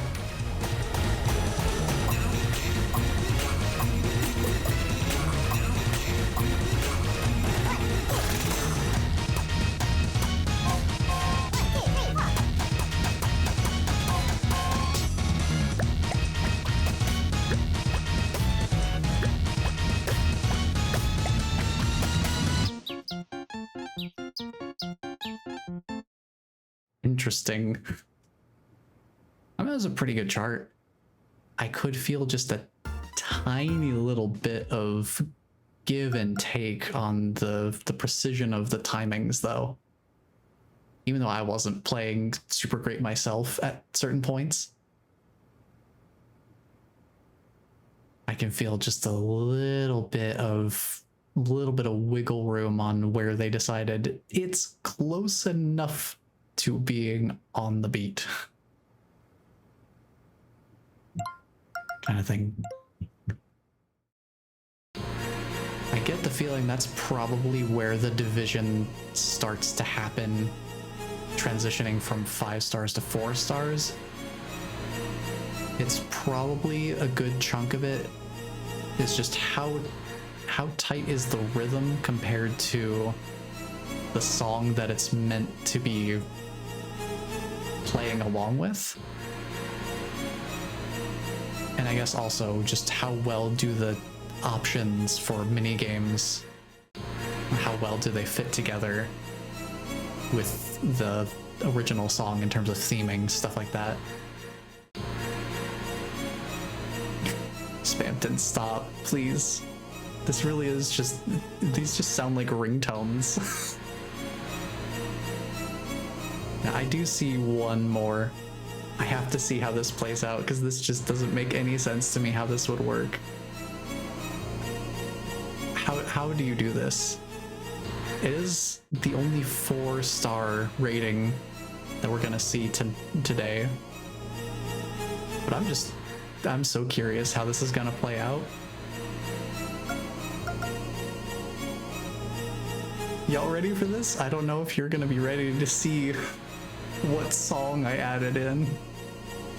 I didn't expect to see it in the charts at all. Yeah, it's the Outer Wilds title theme. Someone charted this. How does this fit? How do they make this work? I'm morbidly curious. I have to see, because this is a really good song. Andrew Prowlow's music for Outer Wilds is absolute peak. It's super good. How do you put this in a rhythm game like this, though? I'm so curious. Let's find out.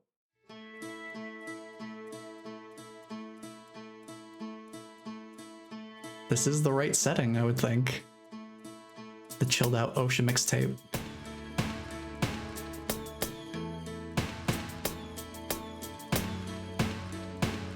Okay. Ooh. Honestly, Honestly?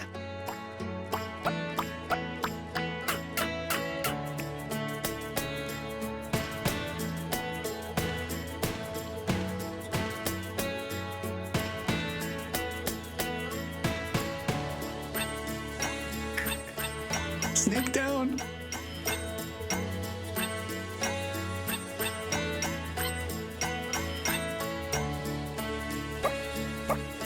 You know, I'm surprised. It actually works more than I thought it would.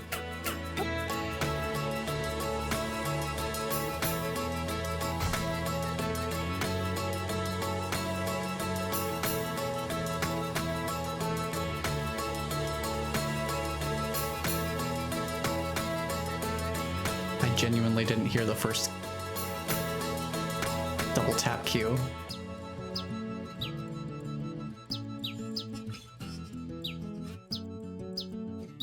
This is actually really good.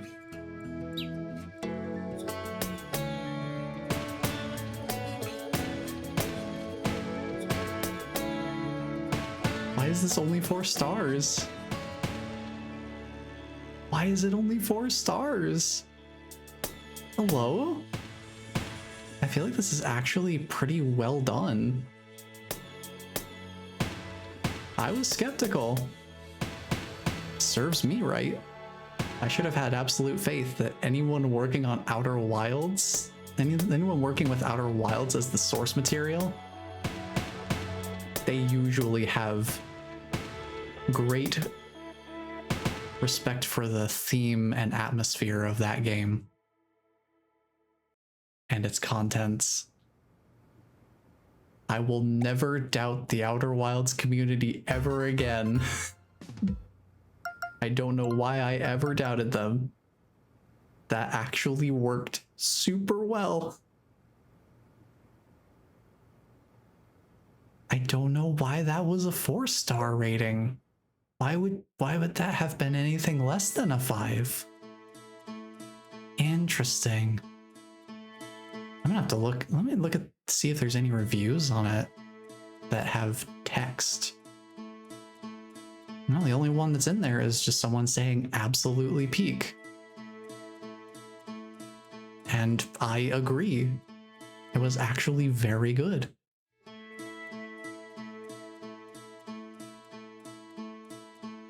Yeah, hard to say. But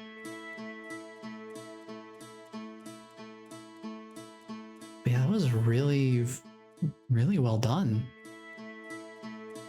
Yeah, I can only speculate what people would have had issue with. Maybe it wasn't quite as involved as they would have hoped, like not as much to do per second. But for the source material that they're working with, this absolutely fits, I think. Let me bring us back down past, we're gonna go past TV World. Everyone prepare yourselves. What if we just left on this note? What if this was how we end the stream? Just the third sanctuary, but nobody's picking up the phone.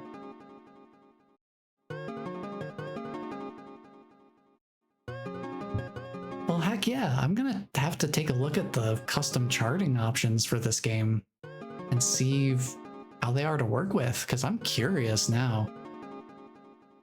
Because like I mentioned, I'd only tried the lockstep. I'd only tried the lockstep custom chart. And that one is pretty straightforward. It's just a one-to-one recreation of the inputs, similar to what we got with Air Rally. But all of these other ones where they're really mixing things together in some really interesting ways. It's really got me curious now how easy the tools are to work with. And it's cool that they have something official in any capacity. Just having official customization tools like that, really cool stuff. Very glad that they have something like that. I always appreciate when developers have, when the game makes sense to have features like mod support or custom charts or things like that. I think it's really cool to have official tools specifically built to make the creation and integration process and sharing just so seamless. And just loading in these custom charts, super easy. Literally just hit the plus button on them in the Steam Workshop for the game, and then refresh the in-game list, and it's there. It really could not get much simpler than that, which is really cool. This has been a lot of fun. I figured that the main game wouldn't last the full 4 hours, but I wasn't sure what I was gonna do with the leftover time. I guess the custom charts really came in clutch there, huh? This has been a lot of fun. As far as I'm trying to think what we want to do next time, I don't really have a clear plan for what the next long-term game is going to be. Because I figured since we needed bits and bops to slot in here somewhere, I wasn't sure what to do after this, but I knew I wanted to get bits and bops in here while we had the gap after Deltarune Chapter 5. Otherwise, I probably would have... If Deltarune Chapter 5 hadn't been coming up as soon as it was, I probably would have done bits and bops a little bit sooner. But yeah, that's the game. If y'all have interest in Rhythm Heaven, like that type of game, this is absolutely... this is a huge, huge overlap. So you're going to find a lot in common, and you're going to find a lot to love here. Not the least of which being that there's custom charting, which is something that's been very big in the Rhythm Heaven community for a long time. Because we didn't have a new Rhythm Heaven game for a long time. They don't exactly come out super frequently. So yeah, if you enjoy Rhythm Heaven or games like that, this is absolutely worth checking out, 100%. And of course, supporting indie developers, because indie developers, we stan indie developers in this household. We support the indie devs. They can bring some really, really interesting and fresh ideas to the table, but they can also really get at the meat of what makes certain longtime classic favorites as good as they are. They really understand this. They're much better at understanding the soul of the game and being able to make the game with that kind of soul. No Deltarune reference intended with soul, of course. But just what makes a game really have that special sauce. I feel like indie development really can get to the core of that a lot more often than not. So absolutely give this game a look if it seems interesting to you, because I love this game. I think the fact that I've gone through and gotten true perfects on all the songs should be a testament to how much I enjoy it. That felt like a process I wanted to engage with very actively. That will be it for me for today. I'll have to figure out what I'm going to play next time, because I don't really have a specific plan for that just yet. But we've got a week. I'll figure something out in between. Everyone in my immediate family is ridiculously good at rhythm games. They enjoyed listening to you play through it. Well, I'm glad they did. I had a blast playing through the whole main game again. And these custom charts, dude, these blew me away. I was not expecting some of them to be quite as good as they were. That's crazy good stuff in here. A jellyfish mixtape flashing screen is a little bit crazy. But other than that, I feel like things worked out pretty well.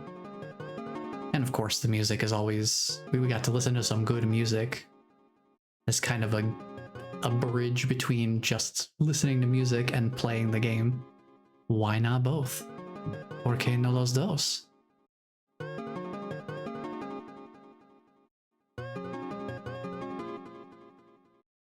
This has been a lot of fun. I'll figure out in the meantime, in between now and next week, what we'll be playing. I do have a couple of ideas that I'm kicking around as potential options. I'll have to see what makes the most sense, I suppose, and which one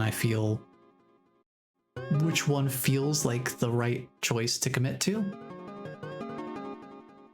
But that's where it is. That's where it stands right now. But that will be it for me for today. So thank you all for being here and hanging out. We are gonna go pop into our usual raid spot with the kittens. And yeah, I'll have to figure out a new goal to add to the Ko-Fi page, I suppose. Or what that's worth. I don't usually put much stuff on there. It's a very much optional sort of support. But if you feel so inclined, it is certainly always appreciated. So, thank you all for being here and hanging out.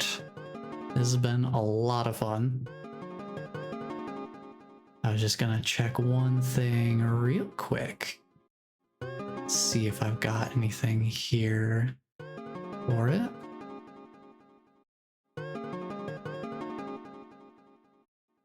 I don't know that I have anything immediate for it. No, I'm not gonna worry about it. You can see the archives of my previous streams where we've done some other stuff on the YouTube page here. And for stream updates, you can follow me on Blue Sky. I always post whenever I'm going live or any other stream news. But that'll be it for me for today. I have to unraid because I'm not quite done with my plugging. I thought it was done, but not quite. But we will be going to raid them in just a moment. I just don't ever really remember to take the time to mention that I'm in other places besides just Twitch. Yeah, so if you want to see archives of the streams, I always put up the archives. They go live every Monday at noon Central Time. And for those who are watching this archive right now, thank you. It is much appreciated. I'm always happy to see what people think of what's going on and all the stuff I'm able to share on the streams. Because I always have a good time here. I always enjoy getting to share some fun games and experiences with everybody. It's a lot of fun. And the Blue Sky, for anybody who wants to keep up with stream updates outside of just whenever I happen to go live on Twitch specifically. Because I always post, well, I post when I go live. And I also do put I post one of my archives, my stream archives go live on YouTube as well. So it's a good place to see both of those things. And then since it's getting brought up, I don't recall off the top of my head if I have a link for this, if I have a command, because I probably didn't. But I know for sure on my actual channel, in my little about section, I know I've got a link to it somewhere. I don't point it out very frequently, if ever, but I do have a Ko-Fi link down there. So I can drop that here. I'll be putting up a new donation goal there. The Bits and Bops was a donation goal incentive. So that's why we are here enjoying it today. So I'll put a new one up there as soon as I figure out what to put in for the donation incentive. But any support is totally optional, very much appreciated. Just so I put that out there. Totally optional, you don't have to feel compelled to do anything with that. Just putting the option out there. Anything beyond that is totally up to you. With that being said, thank you all for being here and hanging out. This has been a lot of fun. So we'll head on over. Now I can do the raid. Looks like we might actually have some awake kittens today too.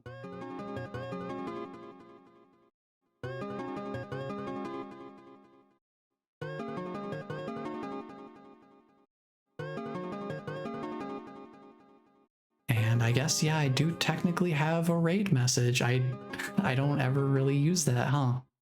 But I suppose that I do. And I think, if I'm not mistaken, I have, yes, I have the sub version and the non-sub version.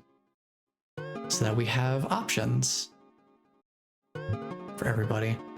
I usually just kind of drop in casually and don't really make much of it, I suppose. But we could do a raid message. So let me get the raid going here. And this time we'll go through, now that I'm done with all of my housekeeping that I normally don't do. So yeah, we'll do that. All right, pop on over, say hello to the kittens. Thank you all for being here and hanging out. And just know that somebody cares about you because I care about you. And until the next stream, take care, everyone.